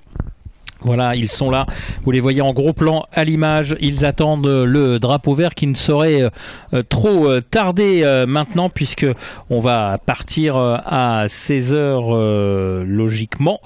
Et du côté de cette course, eh bien, contrairement aux autres catégories, puisque là on est sur les catégories les plus inférieures du plateau de ce rendez-vous RMCIT, eh bien on va partir sur un schéma de 8 minutes plus un tour, donc on enlève 1 minute au temps réglementaire dans cette catégorie mini, et ça sera la même chose pour la catégorie micro qui suivra juste après. Allez, on attend encore quelques secondes, mais logiquement on devrait retrouver les pilotes très rapidement en piste. Le soleil est de la partie, on a annoncé de la pluie voire des orages, pour l'instant il n'en est rien, on croise les doigts, on espère que tout cela va tenir au moins jusqu'à la fin des manches qualificatives, histoire de ne pas un petit peu perturber le déroulement de cet après-midi. Et voilà, c'est fait, c'est parti. Tour de formation et tour de chauffe pour cette catégorie mini qui s'élance à l'instant. Yes, here we go then. Emerson McAndrew-Uren, Riley Morrow. They came together in the opening heat of the day. Alfie Ward and Leo Livings on row 2. Alfie May and Oliver Spencer on row 3. Spencer currently leads the point standings quite comfortably with 94 points. So the SP Motorsport driver, kart number 142, needs to just be... calm and collected. Can afford to not battle for every position. Julian Duema, Marc-Andre Casada are next. Austin Oman, Achilles Peruzzi round at the top 10. Attica Mia, Eddie Duncan, Tom Reed, Josh Cormack, Joshua Cook, Maria Roberto, Soren Gallagher, Leon Herberts, Ryan White, Harry Ratcliffe, Arthur Farrow, Ari Kallenberg, Max Jolly, Enzo Landry, Lucian Smith, Sebastian Behrman, Robin Raikkonen, Tristan Abeels. Tristan Abeels' sister Femke is his mechanic, the only brother-sister duo here on the same kart. Then it's Khalid Medouini, Tren Van Malik, Alex Baroni, Felix Chang, Amande Latortuesta and Nikola Djordjevic. And this is going to be 8 minutes plus 1 lap.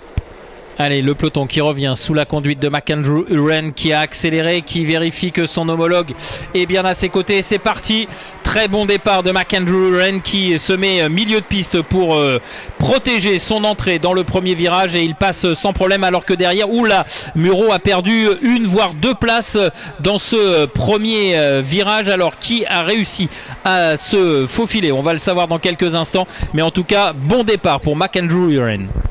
Out of the already Robin Reicher's got more problems. Well, and off there's a big traffic jam. The 128 kart, that's Ari Kallenberg going off, and it does appear as though Raikkonen is breaking down. So we had an engine problem, we had a bent axle, the chassis snapped. Yes, I was speaking to the Kart Shop Switzerland team. They said we've run out of things to break this weekend. Not Robin's fault, just if it could go wrong, it has gone wrong this weekend for Robin Raikkonen, and to compound his misery, now someone's half-inched his trolley, which is there. But no, he's going to continue on, but all sorts of problems. The choke was on the kart last time, which is why he pitted at the start of the last heat race. However, I mean, who am I to give Robin Raikkonen any advice? What I would say is that these are the weekends that really make you as a driver. He's going to be in the final. He'll probably be starting 33rd, 34th. You know, if you've got 25th fastest kart, then really, if you finish 24th, that's a victory when all things are considered. Now, the SFR Motorsport team are making moves. There's Alfie May coming under pressure from Riley Morrow. But up front, it is Emerson McAndrew and Alfie Ward. Riley Morrow qui est passé en 3e position, on le voyait très insistant depuis quelques instants, alors que derrière ça se bouscule également. Là on arrive à 3 de front là sur le premier freinage, avec notamment le numéro 142, à savoir Oliver Spencer, qui essaye de prendre la meilleure position. Pendant ce temps-là, en tête de la course, pas de changement pour Marc-Andrew Uren qui est installé confortablement aux commandes. Alfie Ward est lancé à sa poursuite et Riley Murrow va tenter lui aussi de rejoindre les deux pilotes qui sont devant lui. Il y a quoi? Il y a une dizaine de mètres d'écart environ. Et on va voir si Riley Murrow, qui semblait très très rapide et très insistant derrière Alfie Mehr, eh bien, va être en mesure de faire la jonction avec les deux pilotes qui sont devant lui. Now, to give you an idea of just how badly Emerson McAndrew-Uren's week has gone so far, after setting pole position, should he win this race, he would still not be in the top 8 in points overall. Spark plug went dead on the W grid for Heat 1 yesterday. Leading, collision with Riley Murrow this morning. Trying to salvage something. Murrow is P3 and Murrow is P3 on the road and P3 in the points at the moment. Spencer leads the points on 132. Alfie Ward on 119. Murrow on 114. Alfie Mehr on 108. Leo Livings 8 at the moment. He's on 102. And then it's Tom Reed on 101. The Cookie Monster. Last year's Grand Finals champion in Micromax and winner of this event, Josh Cook, is 7th and Lucian Smith 8th. It's going to be tricky to get a view of Josh Cook's seat, the inside of his seat, unless we do it on the W grid. But he has a deal with Greyhound seats, and they've designed a special seat with the Sesame Street's The Cookie Monster eating his way through the seat. The graphic is absolutely fantastic for the Cookie Monster. The 125 kart, that Formula K chassis, Julian Duemer, driver for the M-Tech Praga team. Formula K, just same chassis as IPK Karting Praga. So he is there in the number 125 kart, and Duemer is 9th. Allez, on voit dans le cœur du peloton qu'il y a une grosse bagarre là entre Oman, Livings, Dummer, Cook. C'est très très disputé autour de la 7e position environ, alors que devant, eh bien, les choses sont un petit peu plus calmes et un petit peu plus clair, avec toujours la domination de McAndrew Uren qui doit absolument gagner cette manche qualificative pour se rapprocher du top 8. Lui qui a connu des mésaventures sur les manches qualificatives précédentes, il doit absolument finir cette manche qualificative et surtout garder cette position de pointe qui lui permet de marquer des points importants. Juste derrière lui, on retrouve Alfie Ward qui semble être un petit peu plus rapide, qui semble se rapprocher, alors que Riley Murrow en 3e position vient de signer le meilleur tour en course. Riley Murrow, attention, il est très très chaud comme jeune pilote. On va voir ce que ça va donner. Il reste encore 2 minutes 30 et un tour à parcourir. Matthias Vakreen on the live chat supporting Ollie Spencer, who is doing exactly what he needs to do. He is running P4. He's not challenging the leaders, but he does have a couple of kart lengths advantage over Mehr in 5th and Reed in 6th, and he's protecting pole position for the superheat. There he is in that orange, white and black SP Motorsport machine. Spencer doesn't need to engage. Now, he doesn't want to fall too far down the order because Alfie Ward on 119 points is second, and he's second on the road in this race as well. But as long as Spencer stays in the top 5, it doesn't matter what Alfie Ward does. He is on pole for the superheat, and that is what matters. Out of the banking through turn 12, Murrow closing in on Ward in the slipstream. Now Murrow signalling to Ward, saying, look, don't defend, and then Alfie Ward gets distracted, runs a bit wide. This could force Murrow to try and make a move. The Sam Pollitt Racing team. Now Murrow into Ward slipstream. He is pushing him down the straight, then he looks to the inside. Ward gives him room, and we got a new second place driver. Behind them, Reed, now 5th.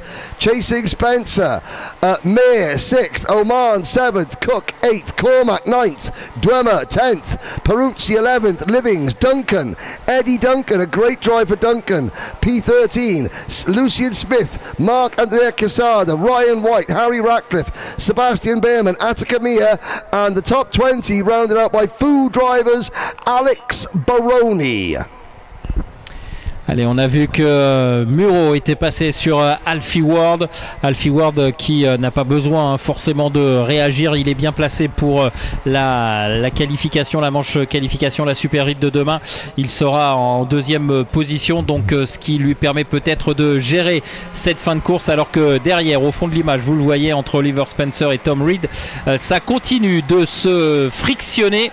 Pour l'instant, bien malin qui pourrait dire qui va terminer devant l'autre. Pendant ce temps-là, McAndrew Uren, lui se pose pas de questions. Il déroule, il est toujours aux commandes. Il n'a pas été inquiété de la course. Et Riley Muro, qui est passé en 2e position, a encore un tour pour éventuellement effectuer la jonction et venir lui contester la victoire. Mais ça me semble compliqué. Il y a quand même un petit écart à boucher. Ça sera pas forcément le plus simple.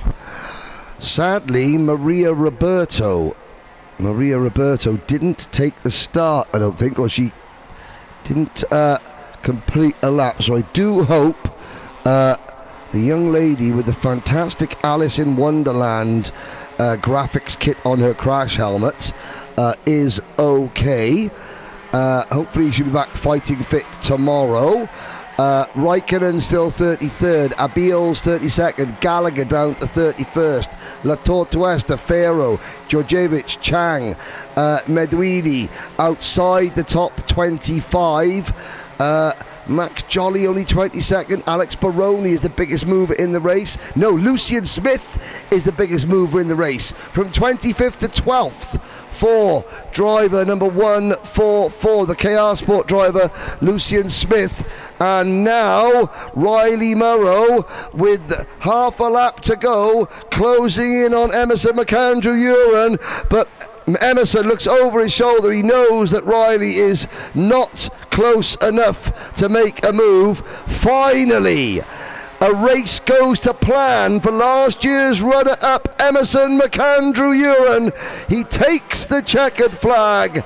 Murrow 2nd, Ward 3rd, and with that pass, Riley Murrow takes 2nd in the point standings, behind Oliver Spencer, who comes home in P4.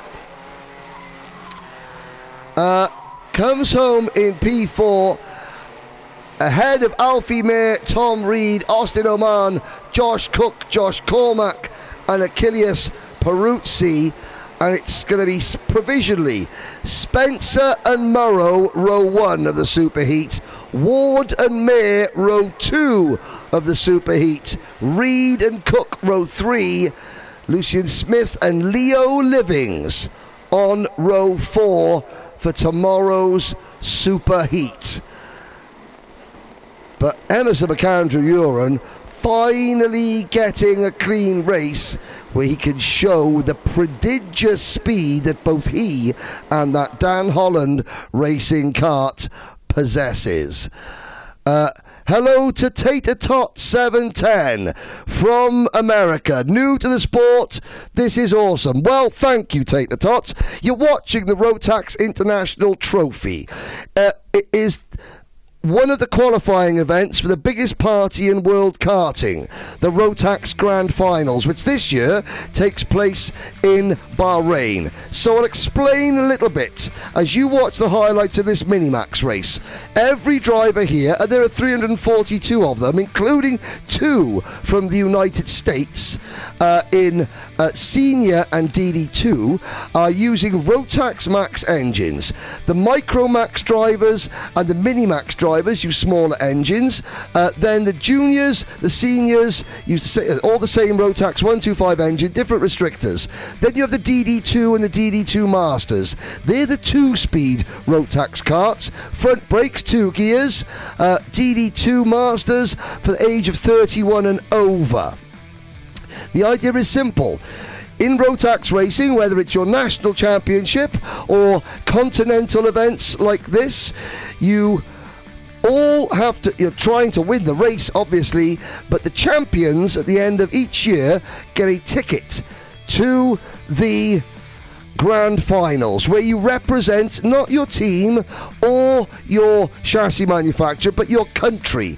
You have to be a champion, and at that event at the end of the year, Rotax provides you with brand new kart, brand new engine. It's all equal, and it's a case of may the best driver win. That is Rotax Racing in a nutshell, Tater Tots watching online. Jen way down on the pits as Bring the Noise, Keish Moyes joins us on the live chat.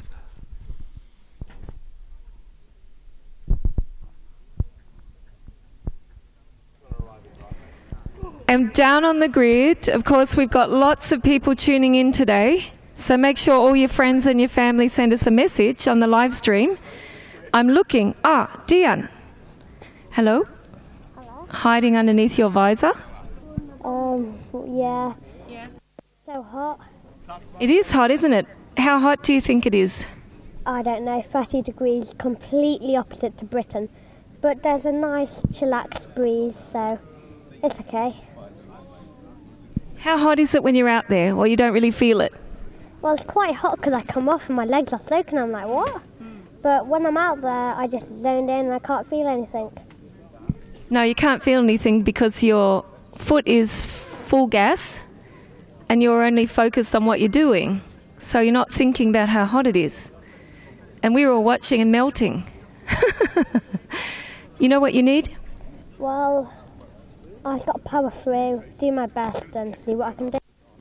He needs an ice cream is what he needs. I reckon he needs an ice cream and he needs a bucket of water to put his feet in. I'll go get ice cream after, go to the hotel, jump in the swimming pool and then laugh at the river. No, he's going to come to the drivers' parade after this. He's not going anywhere. Don't let him tell you any different, Jen. We don't want anyone running away going swimming because we've got the drivers' parade. Okay? So you better take off your suit, let it dry out, and then we see you later for the drivers' parade, which everyone can see on social media. We're going to say good luck. Stay cool, stay calm, and we'll see you after the race at the ice cream truck. Thank you. Thank you. What a nice little conversation. Anyone else want to say hi? Hi to their family? Hi to their friends? Well, Chloe McGill. Where is she? Row 11, kart number 15. Her nan Linda is watching from Scotland. Nice. She is, where is she? She's just behind you, I think. Let's have a look. Opposite kart number 19. Oh. So she's just behind you. There she is. She's waving in kart number 15. She wants to say in a nice Scottish dialect, hello, Auntie Linda. Hello.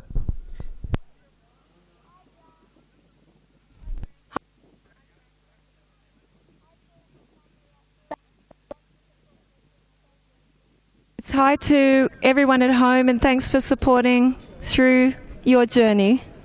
So nice. And how many people are watching, do you think?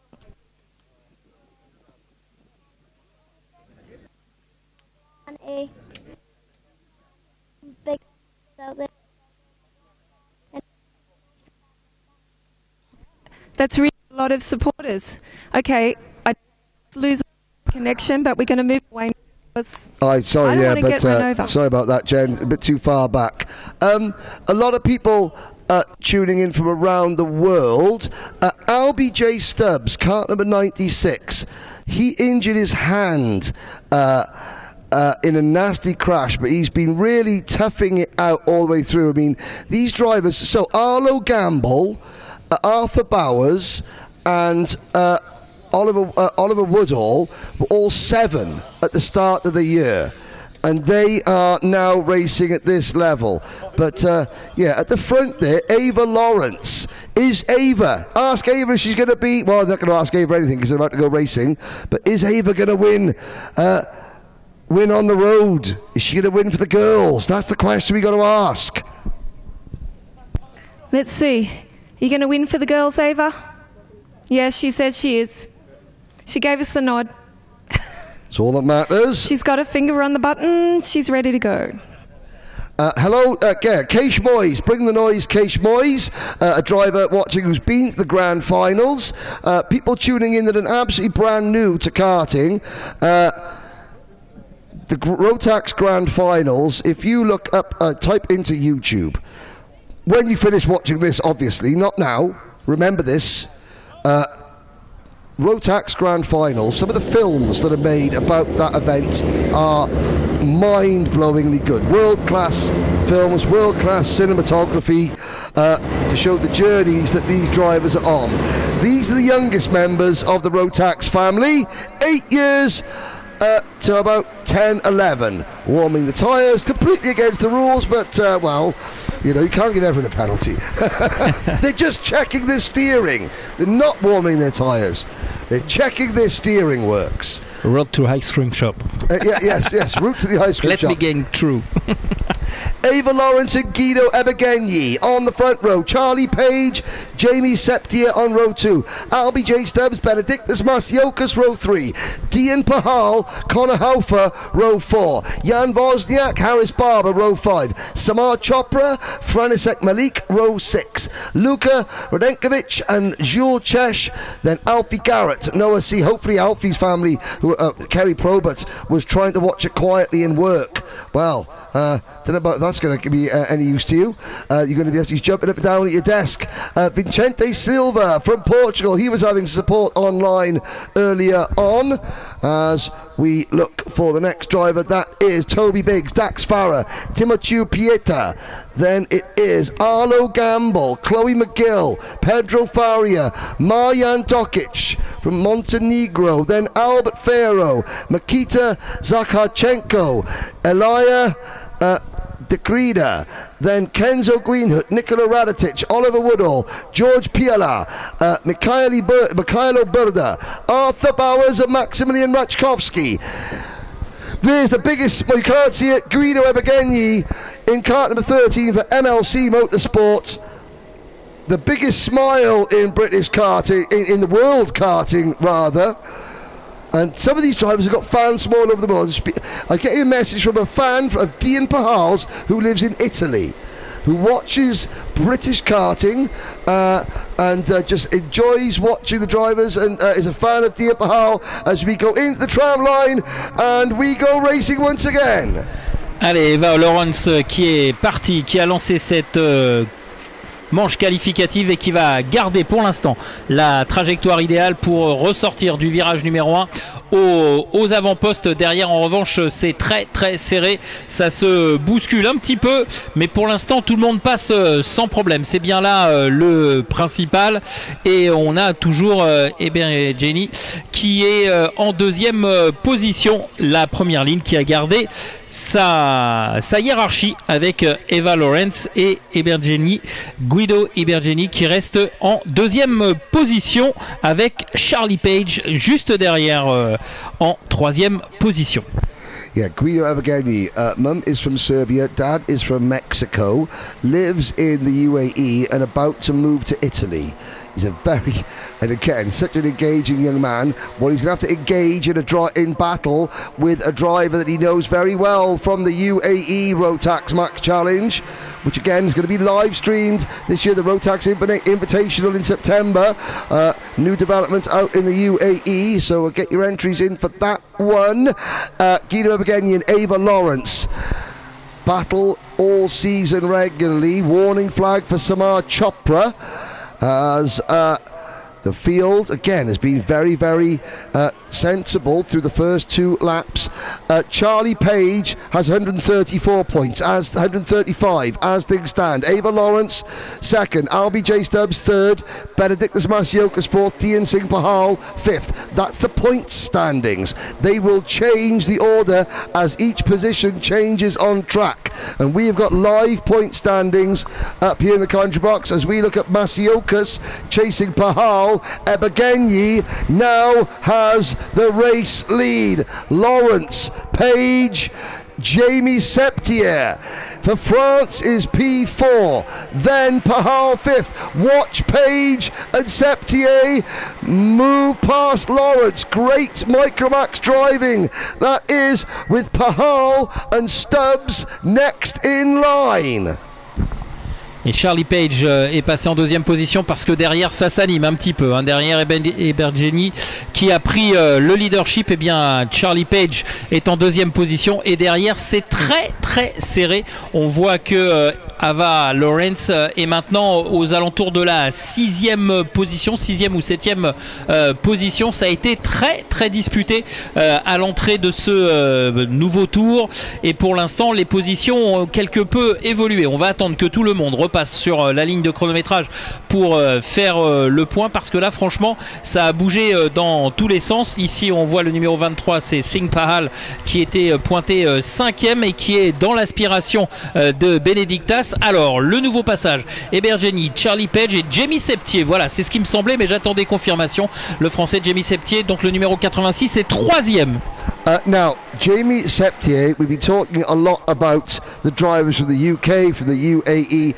French driver, Jamie Septier, driver number 86 on a Praga chassis for the Kart Pro Racing team. Now, I have to be corrected, but I think Jamie Septier was due to use an engine from JMD Power, whose factory had a terrible factory fire. They lost absolutely everything. Force Motorsport in the UK, Jordan Baines' team of engine builders, they came to the rescue. They've got a number of drivers out there. I think Dia Pahal is another one of the Force drivers, and so Jamie Septier having a really good run, even though Jordan Baines from Force Motorsport isn't here this weekend. Do you know why he's not here? Because he went to an Oasis concert in the UK on Friday. And he hasn't been seen since. He's still walking around going mad for it. Yeah, money, mad for it. That's what he's doing. We've lost him to karting. As we look at Guido Ebergeni and Charlie Page leading at the moment with Septier, Masioka, Stubbs, Pahal, Lawrence, Harris Barber, Jan Wozniak. At that corner there, you can see the black tyre marks leading into the barriers at the top of the banking. That was Jan Wozniak's kart with him under it earlier on this morning. Brave young man, the pole in kart number 94. Alfie Garrett is 10th. Then it's Pharaoh, Haufer, Chesh, Chopra, McGill, C, Faria, Silva, Woodall. So the best of the drivers that started the year, aged just 7. Oliver Woodall is 19th, Arno Gamble 25th, and Arthur Bowers 26th.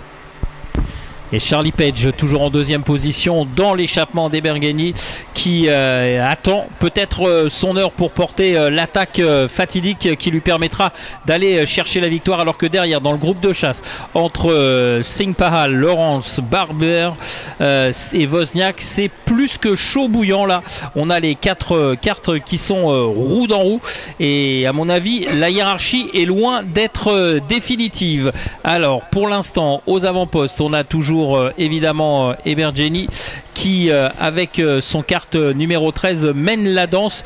Les choses sont bien faites puisque le 13 est juste devant le 14, à savoir Charlie Page et Jamie Septier, le numéro 88 qui est revenu au contact quasiment des deux hommes de tête, des deux garçons de tête. Est-ce que l'on va avoir un rebondissement? Il reste un peu moins de 1 minute 45 à parcourir, c'est-à-dire qu'on doit être à peu près à 2 tours et demi de la fin de cette manche qualificative. Oh, et c'est chaud, c'est chaud. Charlie Page est de plus en plus menaçant sur le leader. Now Charlie Page, he's part of the Matt Scheuer driver development program, but he does run as a privateer. It's just him. I think Danny Sweeney is from Aurum Racing Engines helping out, but he's a privateer entry, one kart, one awning. I think he's got, there's younger siblings, so it's part awning, part office for his mum to work, and part creche, as well as kart workshop. Paige in the number 14 kart leads the point standings at the moment, 138 points. LBJ Stubbs second. Oh, now, was that a neck brace that just came flying off one of the karts? I think it was, and I think it belonged to LBJ Stubbs.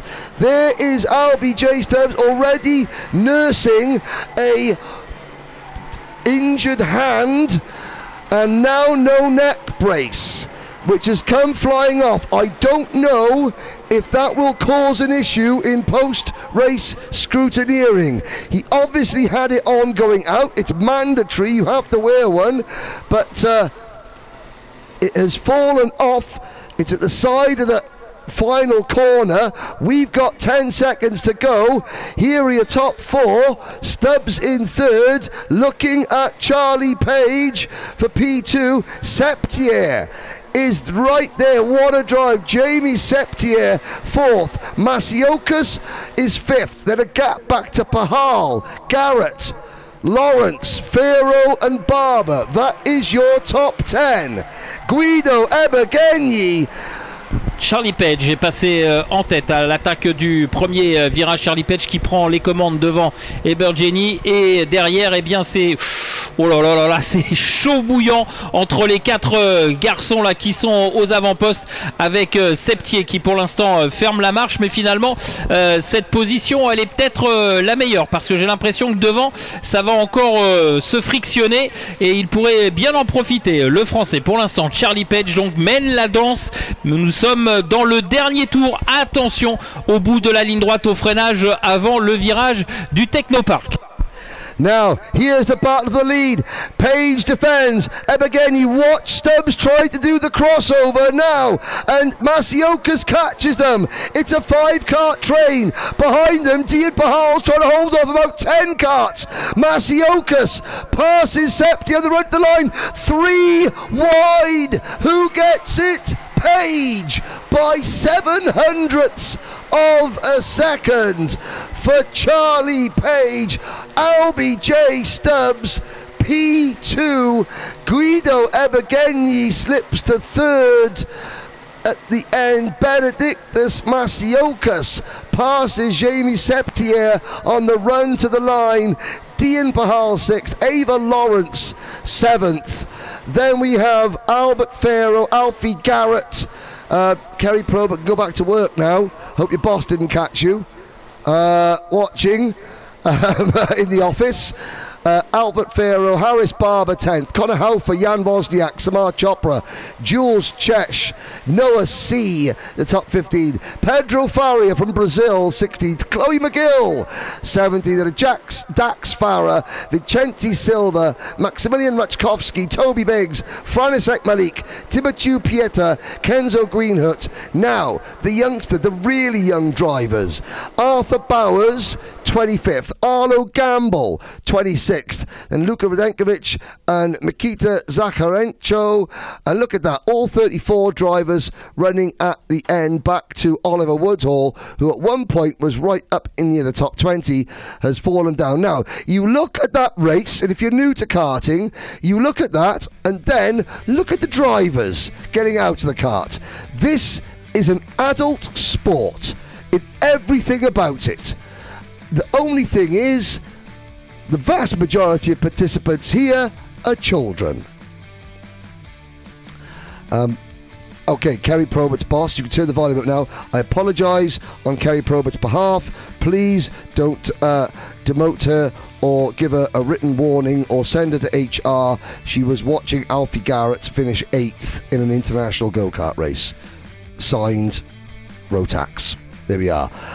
There's a move from Masiokas on Dian Pahal. Now look at Stubbs. At this point, Stubbs has got... There is the neck brace falling off LBJ Stubbs' car. And look at this battle now between Page, Ebergenyi and Stubbs, as clean as a whistle as well.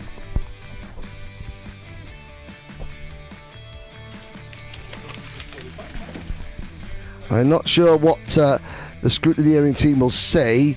I don't know the regulations, but 3 wide to the line. Now, 3 heat races to go today, ladies and gentlemen. They're all for the seniors. Jen Wade is going to be down the grid. I was saying earlier, so drivers at the back of the grid moving forward. The microphone won't make it down to the back of the grid, so we can't really hear from them.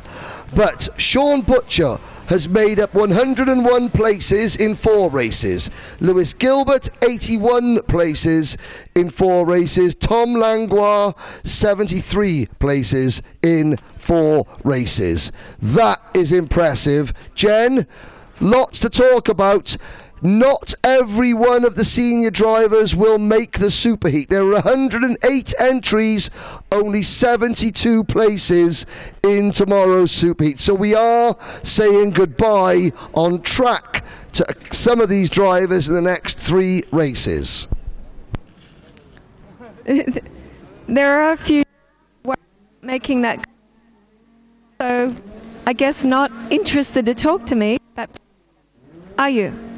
Don't want to talk to me.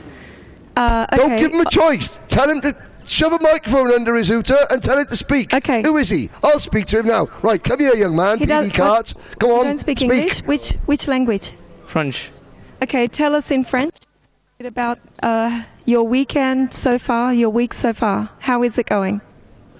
Yes. French. C'est un peu compliqué pour l'instant, mais j'ai eu beaucoup d'accrochages j'ai un accrochage en manche 1 et à la dernière manche aussi, mais bon, c'était ma première course en international, donc on verra bien. Après, bon, je vais profiter et puis voilà. Hein. A little bit complicated. Yes. Okay. It is. Anyway, we're going to say good luck. Thanks. Nice to have you here. Merci. What? Thank you. Thank you. I got a little bit of English out of him. Okay, I'm looking for someone. Who am I looking for? All right, so everyone's hiding. Okay, juniors, no problem. Micro Mini, happy to talk to me. What about Macaulay Bishop? Where is he? He's not on the grid. Where is Macaulay Bishop? There he is. I thought maybe he's chickened out, but I don't think so. Here he comes. Okay, so Henry, we've had a couple of really, really good battles, and you know what happens in the end. Matthew's at the front. Matthew Higgins and his teammate. And his other teammate, Macaulay Bishop, is coming along with his dad in the go-kart.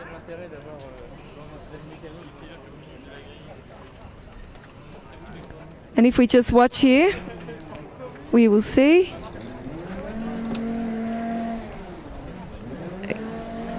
Okay, then we have Jort van Wyk, also from the Netherlands. Our French drivers, lots of French drivers on the grid. Hi Macaulay, I thought you were missing in action. What happened? When? Just now, you're putting the tyres on, the last few details. I was a bit late to the grid, but I got in time. You got here in time. Isn't it hot? I know you've been there cooling down. Yeah, a bit too hot for my liking, to be honest. Yeah. A little bit different to London weather? Well, apparently it's hot in the UK right now, but I don't know, I'm here, aren't I? You're here. Now, you've turned on a little bit of spectacular racing the last couple of days. Sometimes I really just want to understand what you're thinking, Macaulay, when you're out there, because you actually make moves that nobody's expecting you to make.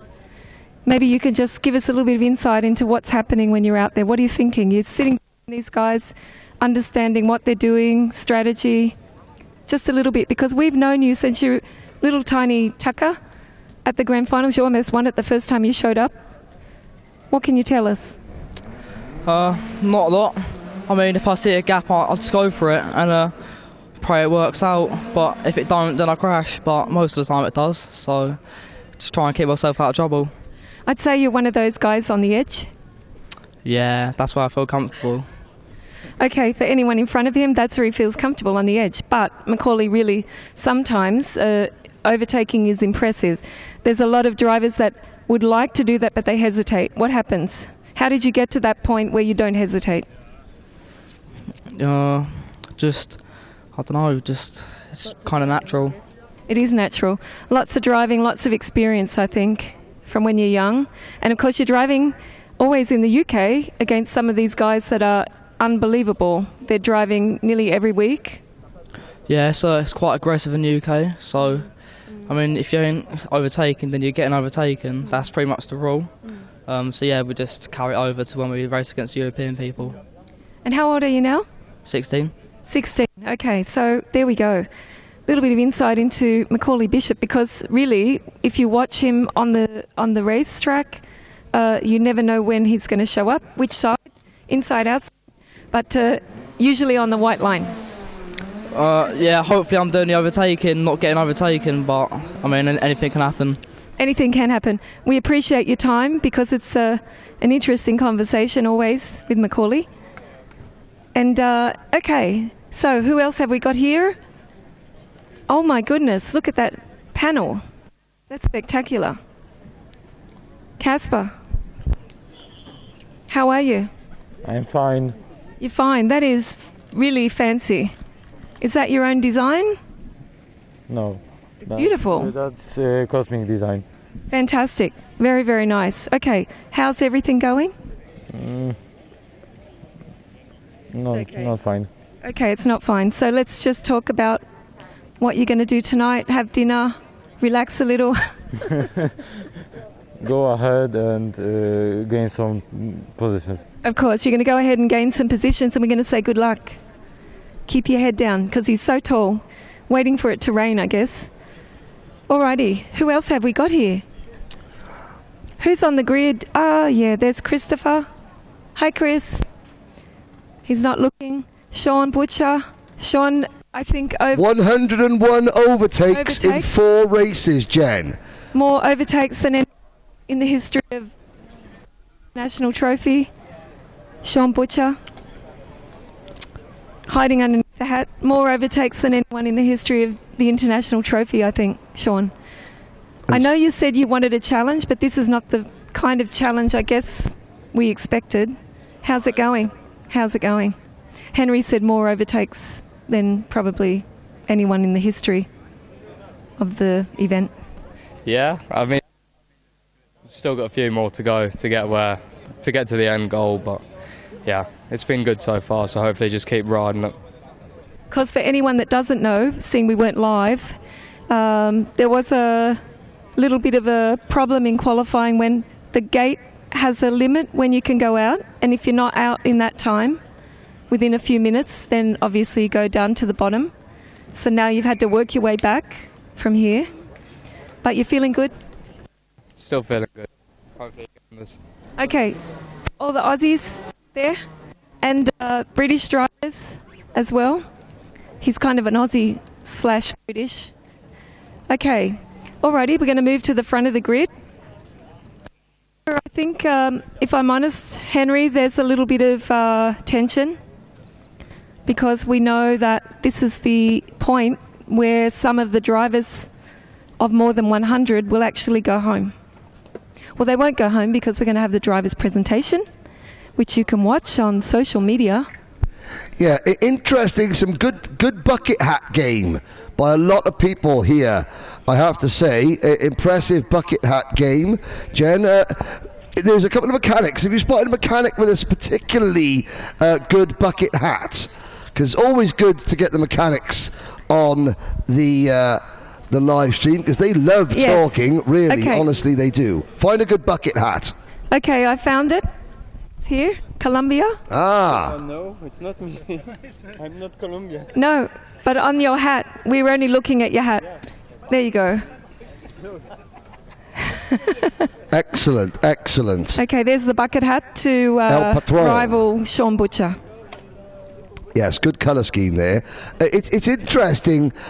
People coming together on the live chat. Dan Holland Racing, Time Racing Engines. They're prolific at the front of the field, and it does create a level of bitterness amongst some of the people they regularly beat. But what I'd say is just work harder. This event, as so many other international events, they've got an international team of technical scrutineers that literally take these engines apart with a fine-tooth comb to find any irregularities. But of course, when you're winning, you know, people don't like it. So the simple reason, those people just work harder. Work harder. It's quite simple. Have a bit of lemon with your bitter. Right, here's your grid. Matthew Higgins and Lloyd Hare, row number 1. Mehdi Lesued and Lewis Goff, row 2. Hugo Grasto and Rafael Benatwil, row 3.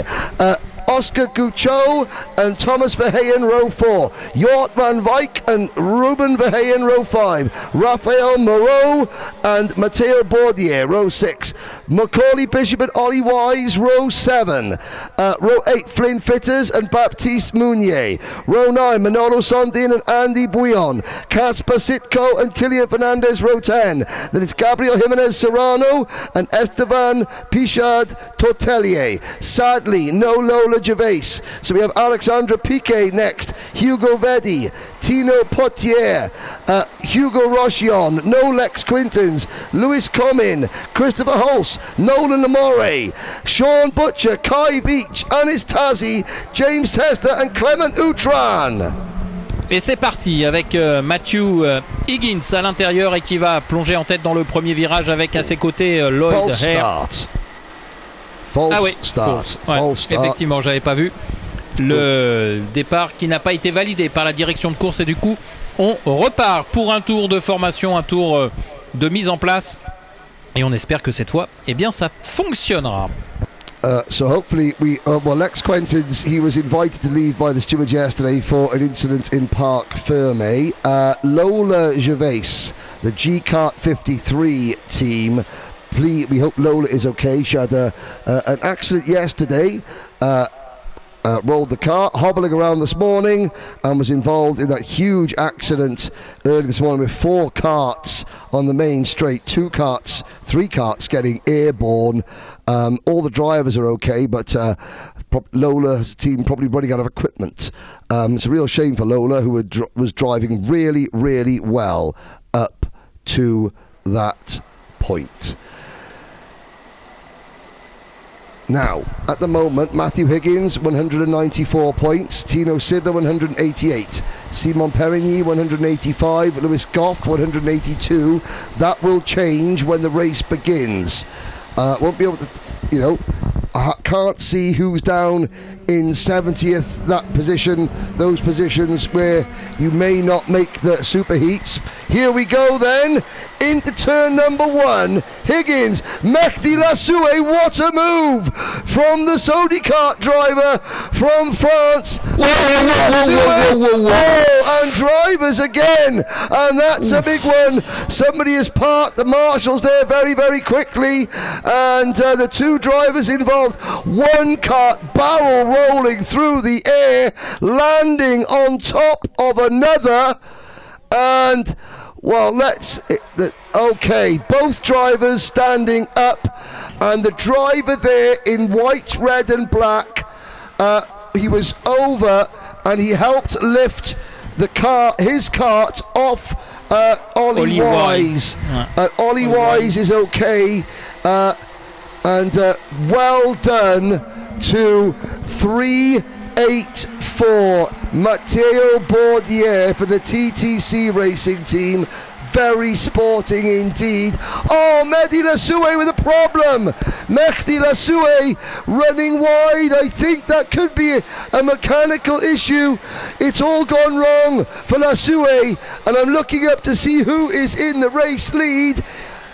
It might be Lewis Goff, the Alchemy Car Care driver. Allez, un début de course très animé avec cet accrochage de 4 cartes et puis ce tonneau qui a été réalisé par un pilote heureusement sans gravité. Il est retombé sur un autre concurrent et tout ça s'est fait heureusement sans gravité. Et là, Premier rebondissement avec Mehdi Laswed qui a perdu du temps. Je me demande si c'est pas lui quand même qui est reparti au milieu du peloton. On va attendre que ça repasse sur la ligne de chronométrage. Mais Mehdi Laswed qui était aux avant-postes a perdu énormément de temps. Ouais, il est là, Mehdi Laswed. Il passe en 18e position.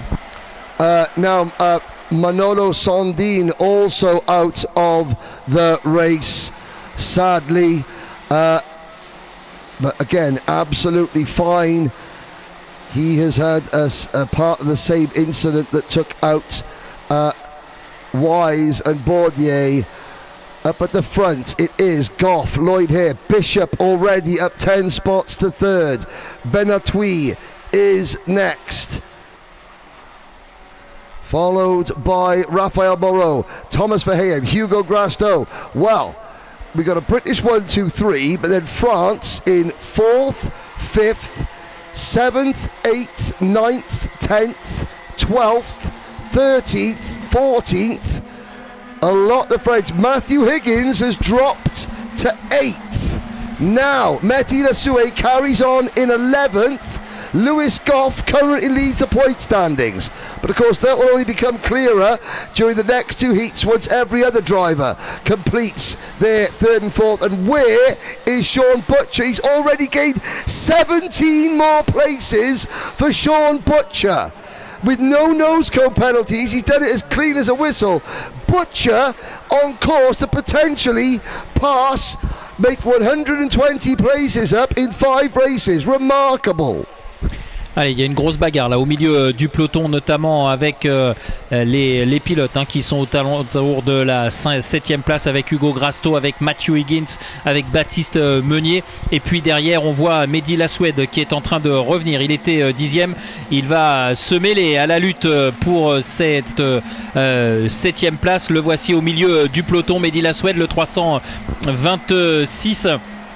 Qui est en train de remonter. Il avait réalisé les 2 premiers partiels absolus sur le premier et deuxième secteur. Mehdi Laswed qui est passé sur la ligne de chronométrage pour l'instant en 12e position, mais il est dans le peloton de chasse. On va voir si le Français peut revenir parce qu'il est en train de perdre pour l'instant. Il reste 4e dans l'optique des super hits, mais attention à l'arrivée, il peut y avoir beaucoup de changements parce qu'on rappelle que cette catégorie de seniors, il y a 3 manches qualificatives, encore 2 à disputer, donc là ça serait un très mauvais résultat entre guillemets pour Mehdi Laswed. Il faut qu'il remonte dans la hiérarchie. Following the recovery of Mehdi Laswed, there is the number 405 car. That is Clement Outran. Clement Outran, he's also made huge strides up to 21 places. Outran at the moment, he's gained 55 spots in 4 races, and he's going to gain a bunch more here. Nolan Lamore up 17 positions. Butcher now 13th. Butcher up to P13. Now that bright livery, that multicoloured car, I think that is Raphael Moreau, number 378 for the SF Automatic team. But here are your second and third place runners. Bishop to the inside on his teammate Lloyd Hare. Now, that's smart from Lloyd Hare. Bishop is the more experienced of the two. Bishop at the moment is the quicker. Lloyd Hare will now try and tuck into the slipstream and follow Bishop up to the race leader.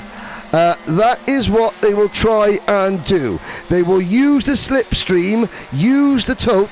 This is like a bit like NASCAR, where you use the slipstream in the draft. For those of you that are familiar with NASCAR, you will see drivers sort of tucking down the straight behind the NASA panel just to create better airflow over the top of their crash helmets. For maximum aerodynamic efficiency. Higgins has just lost the points lead to Lewis Goff. However, Higgins is now back up to P6. He will be trying to overhaul Raphael Moreau and Raphael Benatouil. Raphael Benatouil in kart 358, the Sonic Racing team. That there he is, the grey and pink kart. And Moreau, well, Excusez-moi, s'il vous plaît, excusez-moi. After you, Higgins closing in rapidly. Allez, c'est une belle bagarre là qui oppose Higgins, Moreau et Hare et Benatouille, et ça fait les affaires évidemment des hommes qui sont devant Lewis Goff et Macaulay Bishop, qui sont évidemment en train de creuser un écart irrémédiable. Goff a 1 seconde 2 d'avance sur Bishop et Hare, qui sont en roue dans roue, les deux coéquipiers qui pour l'instant font une course de concert. Et derrière c'est la bagarre entre Benatouille, Moreau et Higgins. Ça a encore changé de position, puisque dans quelques instants on va avoir la nouvelle hiérarchie avec Raphaël Moreau devant Benatouille et Higgins. Butcher, Laswed en 9e position, et du côté de Moreau et Benatouille, on a tout intérêt à conserver ses positions. Il reste 1 minute 20 et un tour. Yeah, Higgins went for the move on Benatouille going into turn number 1, then ran a little bit wide. Benatouille getting him back. So at the moment, it's 228 points to Higgins, 232 points to Goff. Goff's lead is 1.2 seconds.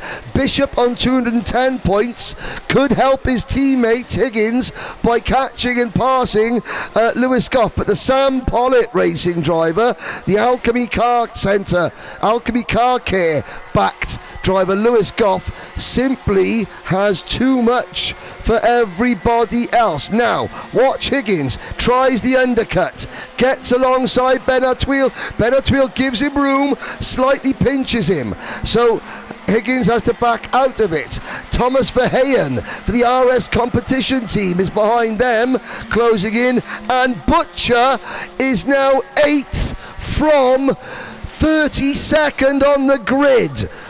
Mehdi Lassoue takes the fastest lap of the race as Higgins finally gets the job done. We'll see what that does for the points standings. Butcher, that if he stays where he is, that is 125 places gained in 5 races, an average of 25 places per race. In 20 years of doing this, I've never seen that happen before. He's got to stay there though. There he is, Sean Butcher. Now his dad Glenn, he's the Australian, so Sean lives in London, got an Australian dad, English mum. His dad Glenn doesn't come to the races that much anymore, but he's here this weekend. What a weekend to come and watch Sean in action. However, could we be about to see something that we haven't seen yet so far, and that is somebody overtaking Sean Butcher, because Mehdi Lassoue on the Sony kart is looking a little bit menacing behind old Shawnee boy. Allez, c'est le dernier tour et c'est toujours la bagarre. Il est passé Mehdi Laswed, parce que Butcher avait tenté un dépassement, il a ouvert la porte et en fait il n'a pas réussi sa manœuvre, mais c'est Mehdi Laswed qui a réussi à se faufiler dans un trou de souris. Oula, alors que au dernier virage là-bas ça chauffe un petit peu. Alors Lewis Goff s'impose devant Macaulay Bishop, Lloyd Hare, Raphaël Moreau, Matthew Higgins, et Mehdi Laswed finalement remonte en 6e position. Sin Butcher termine 7e, juste devant Benatouille et Verheyen. Le 10e, c'est Louis Comines. Well, we saw Butcher make the move on Benatouille and then lose the position to Lassoue. 25 more places gained on the road. We obviously don't know if there's a penalty for anyone, or if Sean indeed gets a penalty. We'll have to see that afterwards. Provisionally though, 126 places gained. But let's not take anything away from the achievements of the driver on your screen there. Lewis Goff will lead the points table after the first of the final 3 senior heats. That was Group B and F. There were so many drivers, they've been split into 6 groups. So Goff has the points lead and pole position for the A superheat tomorrow. Now the drivers come in remarkable. Bishop second, Hare third, Moreau fourth, Higgins fifth, Mehdi Lassoue in sixth, Butcher seventh, Benatwil eighth, Thomas Verheyen ninth, Lewis Comin 10th, Nolan Lamore, Clement Outran, Baptiste Mounier. Now, I wonder if we see the back of the shot there, you could see, well, you can't see Butcher because he's at the back. Now, going through turn number one, Lassoue pulls the move. This is the scary moment. Driver just getting taken up, and the car digs in, up and over with Mathieu Bordier, and it lands on Ollie Wise, but they're both absolutely fine. The 333 kart, that was Jort van Wyk, and that is when Mehdi Lassoue had his problem. I thought there was a mechanical issue, but it wasn't. Higgins also dropping back. There's a good run from the SF Automatic team, Raphael Moreau. He eventually slipped back. He finished fourth eventually, behind Thomas Verheyen. Verheyen and the number 392 Dream Racing kart of Hugo Grasteau. Grasteau running a little bit wide. Lots of good fighting. This is the recovery from Mehdi Lassoue. So he picks up one place there. Oh, you just missed that. There's the 345 kart getting involved. That is France's Esteban Pichard-Totelier. Bishop made the move for P2 on Hare. Moreau and Benatwil. Moreau winning that battle. The Higgins-Benatwil battle was very good indeed. Higgins made the move once and then got repassed, and again Benatwil giving Matty Higgins just enough room. The terror from Trafalgar losing a position eventually. Gaining the terror from Trafalgar gaining the position eventually. And now here is Lassoue. And the checkered flag comes out. Goff wins for Sam Pollitt Racing. Brilliant drive indeed. And we now go down. 2 heat races to go. Next up, Group A and Group D. Jen Wade is there. Alrighty, back down on the grid. Let's see. I'm going to go down just a little bit further. Okay, so down the back.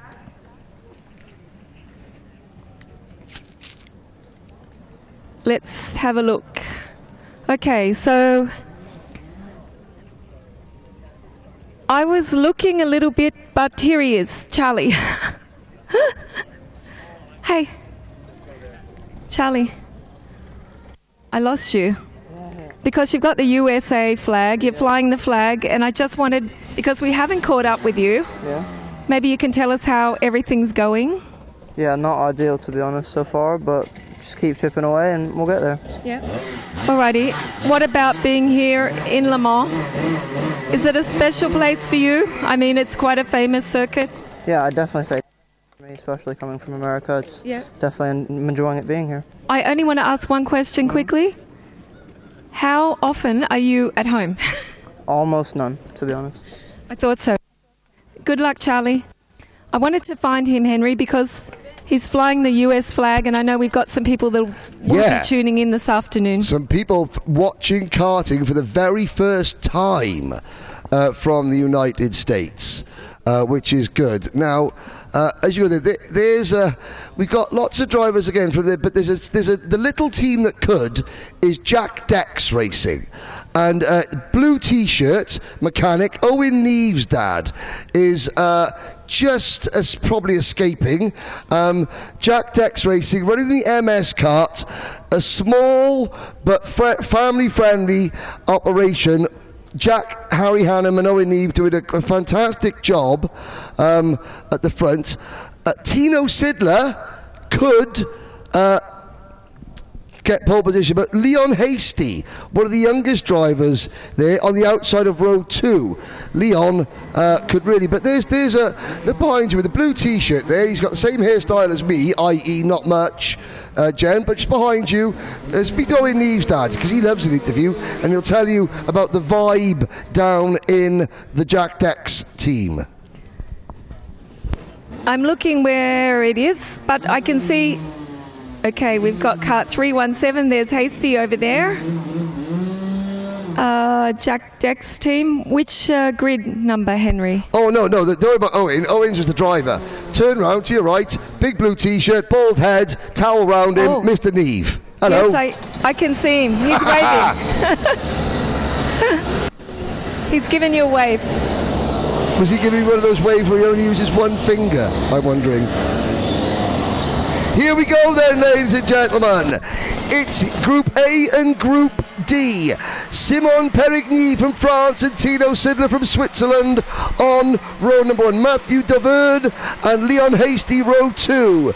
Lucas Schlegel and George Nassar, row 3. Tom Vuo and William Pemble, row 4.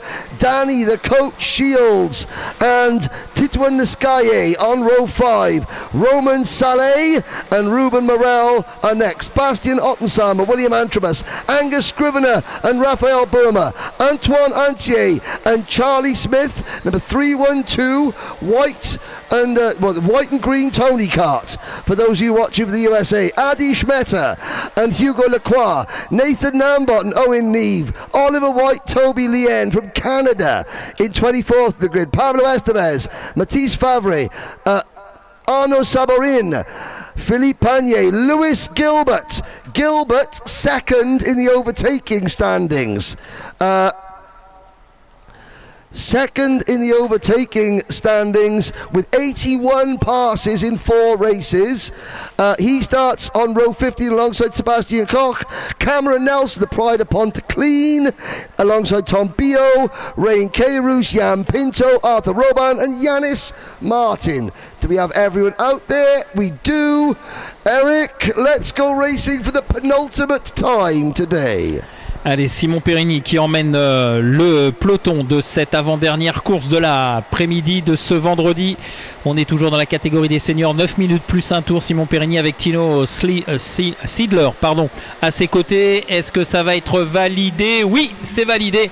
Allez, Simon Perigny qui doit garder sa ligne. Je pense que c'est bon. Oh là là là là, il y a eu du dégât derrière là, aux alentours de la 2e et 3e position. Alors, c'est chaud là. 377. That is the curse of the commentator. I didn't even talk about him. I was talking about his dad, Owen Neve. Out of action there. Now he's going to try and get back in. He's trying to salvage a finish that will get him into the top 72. Here we go on the banking. Perigny has the lead. Perigny est devant d'Auvergne et c'est Tino Sidler qui a connu des problèmes, qui est reparti assez loin me semble-t-il dans le peloton. Ça s'est accroché. J'essaye de retrouver le casque doré de Tino Sidler, et pour l'instant je ne le vois pas. Il est loin. Ah, ça pourrait être l'un des principaux rebondissements. Je crois qu'il est là. Oh dear, là, Tino Sidler retiring. Il est obligé d'abandonner. Tino Sidler qui a tapé sur son volant de désespoir et qui doit laisser la course se dérouler sans lui qui était bien placé dans l'optique de la super manche. And there's the reason why there's an exhaust pipe lying on the grass, possibly belonging to Tino Sidler. Disaster for the Swiss driver. That drops him to 6th in the points table. He was first. Simon Perigny now leads by 3 points from Lewis Goff. At the moment, Perigny would start Superheat A from pole position. Goff would go from pole in Superheat B. Obviously, if Dauvergne and the coach Danny Shields past Perigny. That's taking points off Perigny and Lewis Goff as more drivers coming into pits. Oh, Charlie Smith, the American driver's just retired in the number 3 1-2 car. Pablo Estevez from France is also out of the race. So it's Perigny, Dauvergne, Shields, then Angus Scrivener into P4. Bastien Ottensarmer is 5th. Lescaille, Antrobus, Nambot, and already Scotland's Lewis Gilbert is up 20 places. He's gone from 29th to 9th. And where is the Diamond de Dalry? He's going to be appearing at the back of your camera shot very quickly indeed, number 303. Et on suit la bagarre entre Shield et Dauvergne. Shield qui a pris le meilleur en deuxième position face à Matteo Dauvergne. Matteo Dauvergne qui reste malgré tout dans le sillage de son adversaire et qui va certainement, vu la pression qu'il imprime sur le kart de Danny Shield, bien tenter de reprendre sa position. Attention derrière parce qu'il y a Scrivener qui est en 4e position avec Ottensarmer, l'Autrichien en 5e position, et Titouan Lescalier 6e. William Antrobus moves into 7th position, but he's about to become the next victim of Lewis Gilbert. Gilbert, who finished as the runner-up in this event last year to Ethan Jeff Hall. Ethan Jeff Hall then went on to become world karting champion in September. And there is a move from the number 318 kart. That is Titouan Lescaille, who's been very, very impressive. He passes the 330 KSB kart of Austria's Bastien Ottensarmer for 5th position. Perigny leads by 0.8 of a second. Oh, Gilbert runs a little bit wide. There was Lewis Gilbert, whose parents celebrated their 25th wedding anniversary. Douglas and Jennifer Gilbert, 25 years of happily wedded bliss. That's what. Yeah, that's the message that Douglas sent me to say. Yeah, happily wedded bliss. Is that right, Dougie? Yep, I got that right. Okay. Gilbert, meanwhile, is now trying to fight his way through this pack of karts, side by side. There goes Lewis Gilbert to the inside of Bastien Ottensarmer. He's already passed Antrobus, and Gilbert now to P6. Angus Scrivener next on the list. Allez, on voit le groupe de chasse où c'est très animé. On a Titouan Lescalier qui mène devant Scrivener, Gilbert et Ottensarmer. Et on voit bien que les positions sont très très précaires lorsque on les obtient, alors que Matteo Dauvergne est sous la pression ici de Titouan Lescalier. Non, pardon, c'est le 364. C'est Danny Shields, autant pour moi. Matteo Dauvergne donc sous la pression de Danny Shields, puisque Matteo Dauvergne a, semble-t-il, repris la 2e position à Danny Shields, et Danny Shields qui tente de réagir. Voilà, et le Français qui ferme les portes de façon autoritaire. On perd pas trop de temps, c'est tant mieux, parce que derrière il y a aussi du monde qui arrive avec Titouan Lescalier qui mène le groupe de chasse. On to lap number 7. There's the 400 kart. Matthew Dauvergne driving for the PB kart team on the red speed chassis. It's his first year as a senior.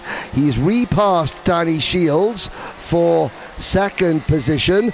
At the moment, Perigny 235 points, 1.5 seconds in front of this battle that you're watching now. Perigny would be on pole for the Superheat A tomorrow. What speeds are these karts reaching? Well, Big Cracker, 21. They are reaching about 75 to 8, between 75 80 miles an hour, well over about 110, 115 kilometers an hour. The DD2 kart's got about 125 kilometers an hour. So I would say probably about 115 kilometers an hour, if not a little bit more, there or thereabouts. Simon Perini, hein, toujours largement en tête avec plus d'1 seconde et demie d'avance sur Matteo d'Auvergne. Matteo d'Auvergne qui contient ses adversaires, qui fait le maximum, mais on voit que c'est compliqué. Va-t-il tenir jusqu'au bout? On l'espère pour lui, parce que derrière Danny Shields et Titouan l'escalier sont prêts à bondir et à profiter de la moindre opportunité. Gilbert has just put Titouan L'escalier to the sword to move into 4th position. Now, the Craft Motorsport driver sets his sights on the coach, Danny Shields. Behind him, Angus Scrivener and Bastian Ottensamer go wheel to wheel for what is 6th position. Antrobus is 8th. Cameron Nelson up 22 places to 9th. Ruben Morel, Nathan Nambot in the top 11. Adi Schmetter is 12th. William Pemble is next. Sebastian Koch. Then Oliver White 15th. It's his first race as senior. Oh my goodness me, Gilbert's at it again. He passes the coach, and the coach, well, he's passed the coach, looks over his shoulder, but look at how Gilbert's doing it. He's not losing momentum.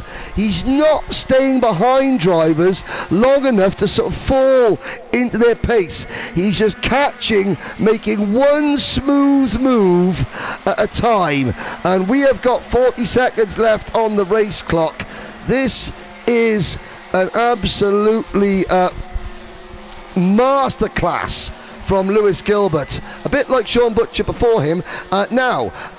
Big Cracker 21, you're watching this from the United States. Where in the United States exactly are you watching? Because I will be able to tell you when the next big kart race in your area is, so you can go and watch in person. Just don't put your address in, obviously. I can do without your social security number. Just give us a chance to say where you're from. I'll guide you towards being a spectator at this wonderful sport. Meanwhile, the clock has struck 0, and Simon Perigny for the Le Hook Racing team is about to start his final lap, Eric.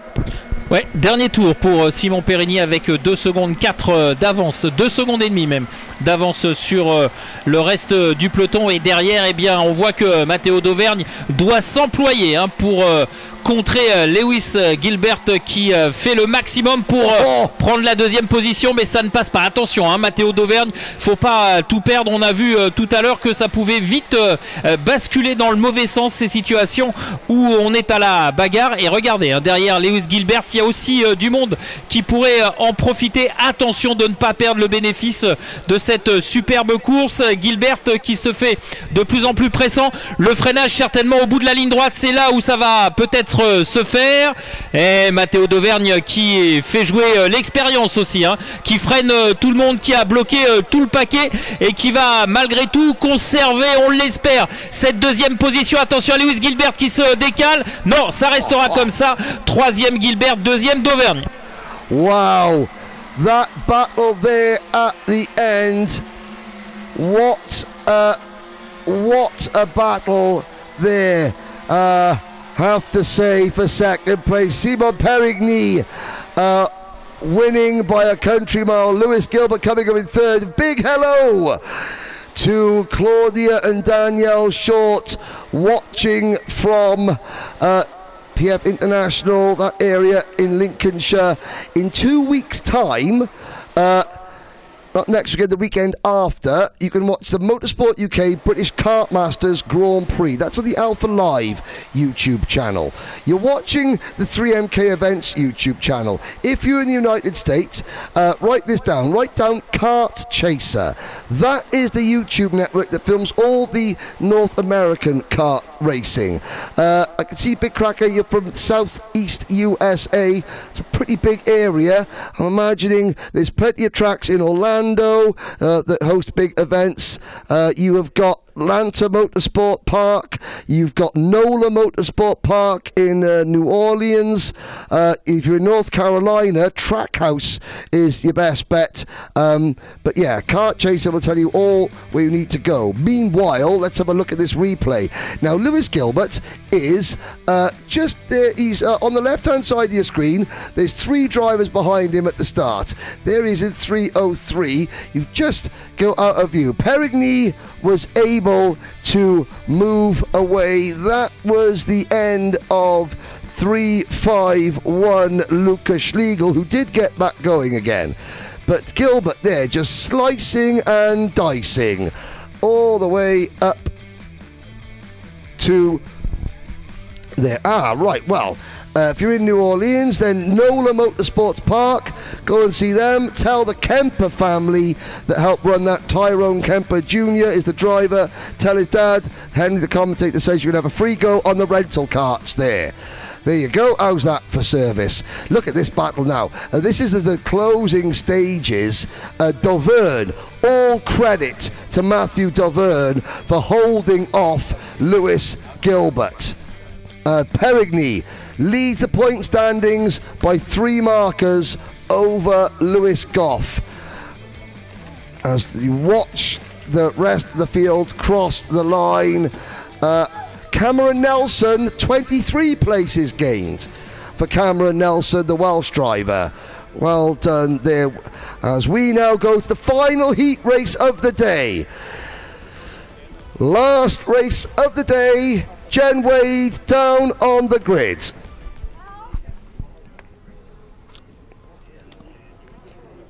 Hello. Hello. Hello. Here I am, and Yvonne's just saying, Lizzie, smile. I guess I can only tell from her eyes she's smiling. Lizzie, ask her to wish your parents happy wedding anniversary for tomorrow. Oh, your parents' wedding anniversary? Tomorrow, don't forget. Okay, Lizzie, just a quick one. One of the fastest ladies in the Euro Trophy at the moment. We've seen you also in the Winter Series, leading the guys.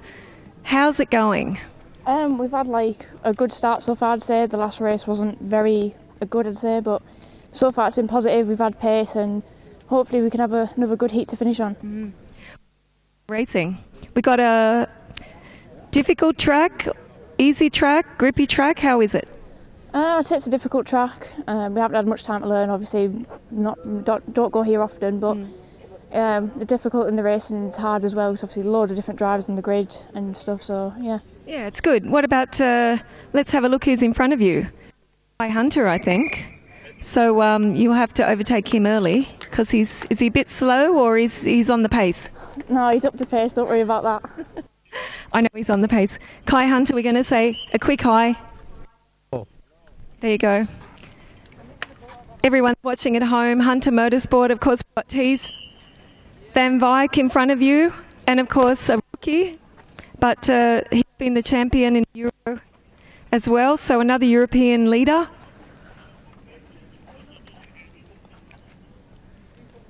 Alrighty, so we're about to go out. We move off the grid, and I think it might rain a little bit, Henry, for the driver's presentation. I can see it in the distance.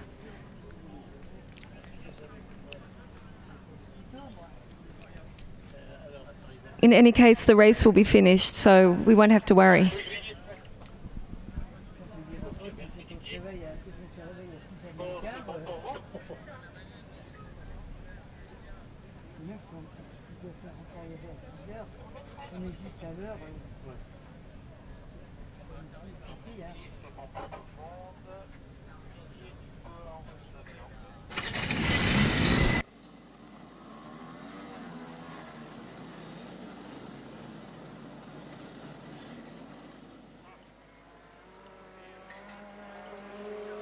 Allez, on est parti dans ce tour de formation pour la dernière course, la dernière manche qualificative de cette journée. Elle concerne toujours la catégorie des seniors avec 36 pilotes au départ. 36 pilotes au départ emmenés par Tom Strill qui, avec le numéro 359, s'élancera depuis la pole position avec à ses côtés Lorenzo Giacinto qui sera avec le numéro 394, juste derrière Noah Jensen avec le 381 et Paul Grisel complète la deuxième ligne. Elio Gilter, le 307, qui est bien malheureux depuis le début de ce week-end. Et bien, Elio Gilter partira de la troisième ligne avec à ses côtés Sacha Heim, Baptiste Levezac et Thys Van Vuck seront sur la quatrième ligne. Cinquième ligne pour Sian Gerharti et Kai Hunter. Yes, behind Kai Hunter we have let's have a look far down there. Hunter, who's had a win, but is also a DNF. We have Alexander Lemare, Lizzie May Mentier, Yvonne Simeonova, Sver Uben, Adam Leon Forestier, Maxence Bouillon. Watch the back. Jordans, Hamza Al Fayez. Also gaining a lot of positions. Look at the amount of mojo rubber that has been laid down at that corner. I've got to say, the tram lines, and of course this is just the heat races. Tomorrow is the super heats and the main events. 6 tickets on the line, 1 in each category for the biggest party in world karting, the Rotax Grand Finals. For the final time, Eric Chalice. Non, ce n'est pas lancé pour la dernière course. Il va falloir reprendre cette procédure, Tom Strill qui va devoir reformer le peloton et ensuite imprimer le rythme. So we will go around again. This is turn 3 now. Curve de Duchamp. There is Kai Hunter, who did a little bit of racing in the USA last year, very successful as well, earned a lot of money. You know, karting, it's a sport in its own right. Yes, it's a stepping stone in some respects to higher levels of racing, but you do get, there are plenty of professional paid go-kart racers out there, and some of the money available, the prize money, especially Las Vegas Supernats at the end of the year, oh my word, $10,000 for the race winners. That is something very special indeed. Here there is a prize that money cannot buy. That ticket to the grand finals for the winner, where at the end of the year in Bahrain, 400 drivers across 8 categories from the ages of 8 to 80, if you qualify, champions from around the world. Tom Strella has been there before, he's trying to go again. Black race suit, Latvian driver, then Lorenzo Giacinto in the MKC Motorsport car alongside him on row number 1. Now, let's see if the big build-up works this time for the final time today, Eric Chalice. Allez, Tom Strill qui redonne le départ. Est-ce que ça va être validé cette fois? Oui, c'est fait. C'est validé avec Tom Strill qui reste aux commandes, bien évidemment, suivi comme son ombre, non pas par Giacinto, mais par Noah Jensen. Giacinto qui a été totalement oublié sur la première ligne. Je crois qu'il est au moins en 4e ou 5e position. Yes, indeed, and through turn number 3, there's Hamza Al Fayez with a red and black race suit already picking up a couple of positions at the back of the pack. Oh, and that looks like the 343 kart. That is the Le Hook Racing of Theo Limone. Bouncing through the air, gets back onto the track, no issue, no damage done. Noah Jansen for the 3G Racing team, that Tony kart with the black and hot pink graphics on it, he's up at the P2, and look at the number 301 kart, chasing him down, Andy Bouillon. Is that the 301? It is the 307 kart. Okay, Elio Gilter. He's not going to make the super heat. He's had 2 DNFs, 1 DQ and 1 did not start. He hasn't finished a race yet this week, has Elio Gilter. He's there in 4th place.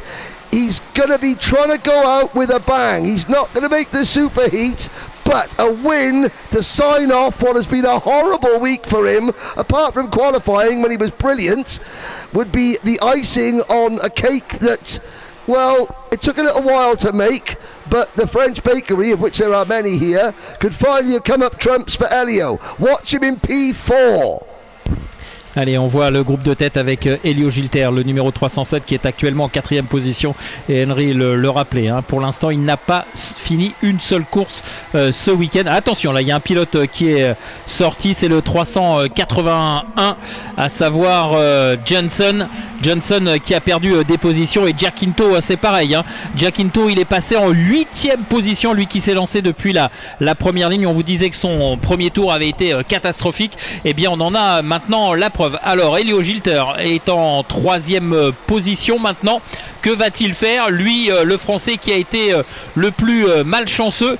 Va-t-il pour l'honneur aller chercher la victoire, ce qui pourrait lui permettre d'achever un week-end pour le moins amer avec la meilleure des performances possibles? Yesterday evening, Elio Gilter was ready to walk away from this event. He went to the stewards to hand in the form saying he's withdrawing. The steward said, "No, don't do it. Wake up tomorrow morning, see what will happen." He did. He came back, then got excluded from his first heat race for cutting a bit of the track. Just he got forced wide, so it went from bad to worse. Now it looks like it could be getting better. Gilter looking at the inside of Kian Garrity for P2. Behind him, Tish van Wyk, last year's Junior International Trophy champion, is there in 4th. Paul Grisel is 5th in the orange and purple liveried machine. Then it is Baptiste Levesok, Lorenzo Giacinto, Sasha EM, Noah Jansen, Lizzie May Mentia with the fastest lap of the race so far for Lizzie May, 55.788 seconds. Sver Uban, Alexander Lemaire, Kai Hunter 13th, Alexandru Volta from Romania, the only Romanian driver here, is next. Then it's Karol Kaminski, Yvonne Simeonova, Federico Ingramo, Tom Langlois, Maxence Bouillon, Leon Forestier, Lemoine, Antola, Thorne, Dremin, Bourguignon, Lambert, Alfayez, Guillaume. Behind Guillaume is Titouan Hoche. Then the notorious BIG, the notorious BIGI, Alessandro Biggie. Then Ledo Kukinadze, Liviu Safrengu, Antoine Mela, Lina Tellier, Paul Jerome, and Kasvari Lizak. Et c'est chaud là entre Elio Gilter et Paul Grisel. Elio Gilter qui a dû laisser passer Thies van Wyk pour le gain de la 3e position. Et on retrouve deux Français à la lutte dans le groupe de tête, avec un tout petit peu détaché Tom Strill qui a pris quelques distances, à peine une demi-seconde sur ses adversaires directs. Si ces derniers s'entendent pour ne pas trop s'attaquer, eh bien ça devrait permettre de ramarrer le leader Paul Grisel, qui a pris le meilleur sur Gilter qui est désormais 5e. 4 minutes to go. Giacinto passes Elio Gilter for what is now 5th position. Well, Gilter just wants to see a checkered flag. We've just lost out of this race Antoine Mela in the 407 RM Concept kart, out of the race. RM Concept, I've got a display here. What are their it's a silhouette racing car. It's very, very interesting machine. Porsche are here with a display. One of their Porsche Carrera GT3 Carrera Cup cars are here. As well as obviously the food and the other entertainment that we have at these big events. There is Gilter. Now, the leader is Tom Strella, Tish van Wyk, Kian Garrity. Points standings. Perigny, Goff and Higgins are 1, 2 and 3. Tom Strella at the moment would be 4th in points. He would start 2nd in Superheat B.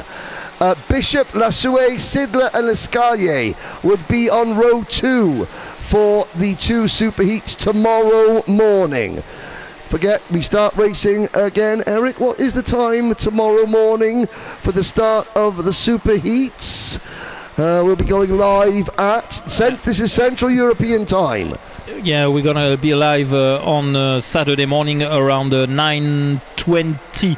9:17 to be really precise. The start of the first super heat of the day will be the mini super heat at 9:17. 9:17, so that will be 1 hour in front of the UK. 6 hours in front of Eastern Coast time in the USA.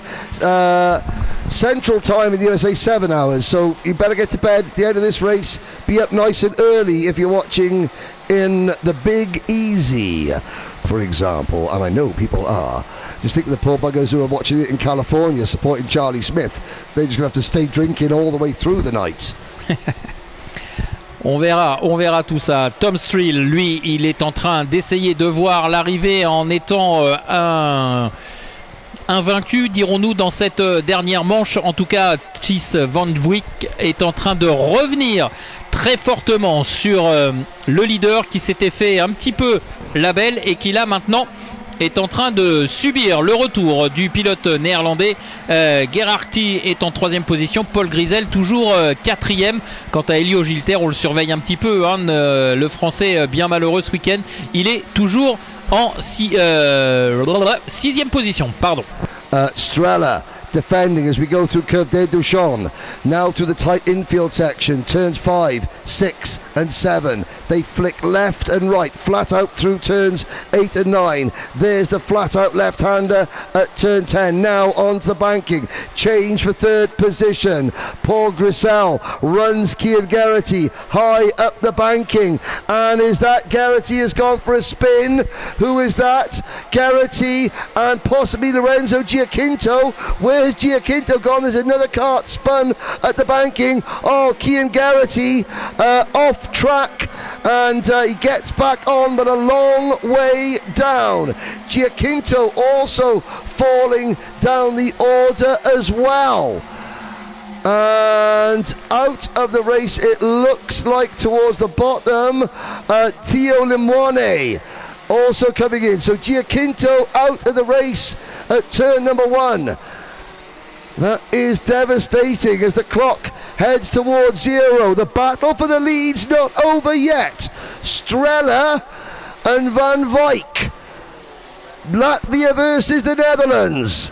Here we go, down the back straight towards Viro's Technopark. Allez, c'est le dernier tour dans quelques instants avec toujours cette bagarre pour la tête de course entre Strill et Van Wyk qui ne lâche rien, qui met une pression omniprésente sur le leader et il essaye avec ses petits gestes de lui mettre encore plus de la pression. Le doute dans la tête pour l'instant. Van Wyk reste en 2e position, il n'a pas montré de signe de velléité depuis un petit moment.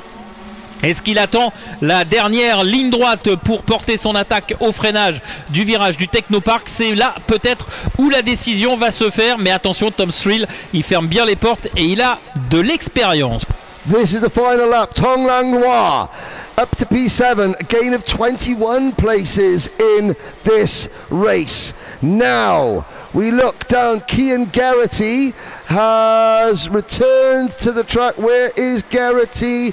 He is 22nd, just behind Hamza Al-Fayez. So he is going to be spitting feathers, as it were. But there is the checkered flag. Strella holds off Thijs van Wyk and Paul Grisel. Lizzie May Mentia, P4 for Lizzie May. Elio Gilter will conclude the international trophy for him with a top 5 finish. You're only as good as your last race at Elio. It's been a shocker for you, I know, but you finish with a top 5.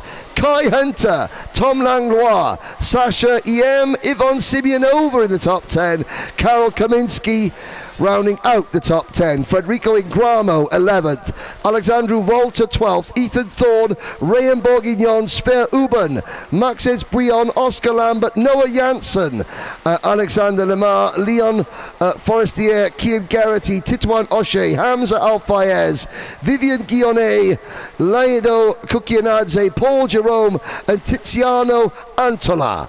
Maxim Dremin, the notorious BIGI, Alessandro Biggie Smalls finishing in 29th place. Kasvari Lissak, Lena Tellier and Liviu Safrangu are your other finishers.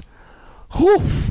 We'll watch the action coming into Parc Fermé and the end of another. We'll take you through one more set of highlights as Strella leading now. Noah Janssen, he got tipped onto the grass towards the middle part. There was one of the Hook Racing drivers, the 343 of Theo Lemoine, who would eventually retire. There is Janssen over the grass. That was the beginning of his demise down the order. There's another view.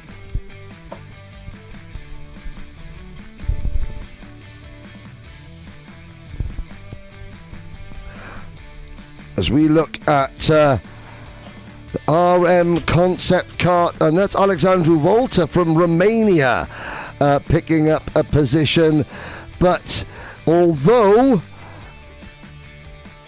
the pack caught Tom Strella, they were not able to make their way. Tish van Wyk, last year, you know, that was the move that Paul Grissel pulled on Cian Geraghty that didn't quite work for Geraghty.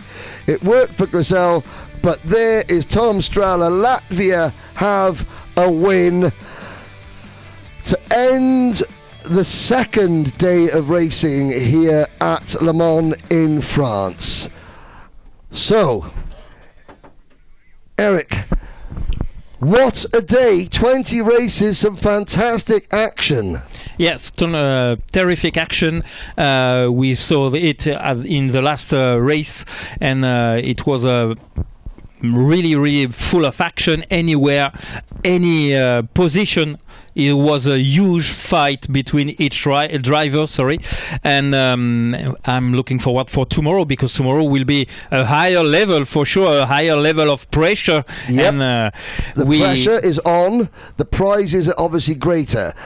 Let's quickly tell you. So tomorrow morning, the top 72 drivers in each class have qualified for the Superheat. That's one race each. The points they've scored yesterday and today will be added to the points they score in the Superheat. Grid positions for that are decided on the points classification at the moment.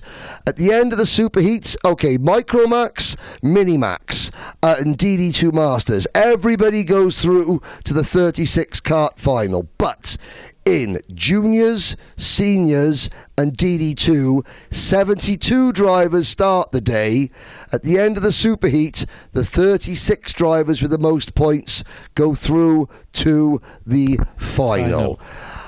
It's going to be a fantastic day. Here at the circuit, there is a drivers' parade. Now, we're not live streaming that, but you can go to the Rotax Max Challenge International Trophy social media pages on Instagram, Facebook, to see all the videos and the footage and the photographs that will be uploaded overnight on that. If you want to know more about the Rotax Grand Finals, simply type in Rotax Grand Finals or Rotax Karting into YouTube. Thank you very much for joining us around the world. We hope you've enjoyed. If you're new to the sport, welcome. You'll like what you see tomorrow. Eric, yourself, Jen Wade and me will be live at about 9:15 a.m. Central European Time tomorrow from Circuit International Karting Le Mans, home of the 24 hours, one of the world's greatest motorsport venues. Yeah. See you tomorrow. See you tomorrow. Thank you for joining us.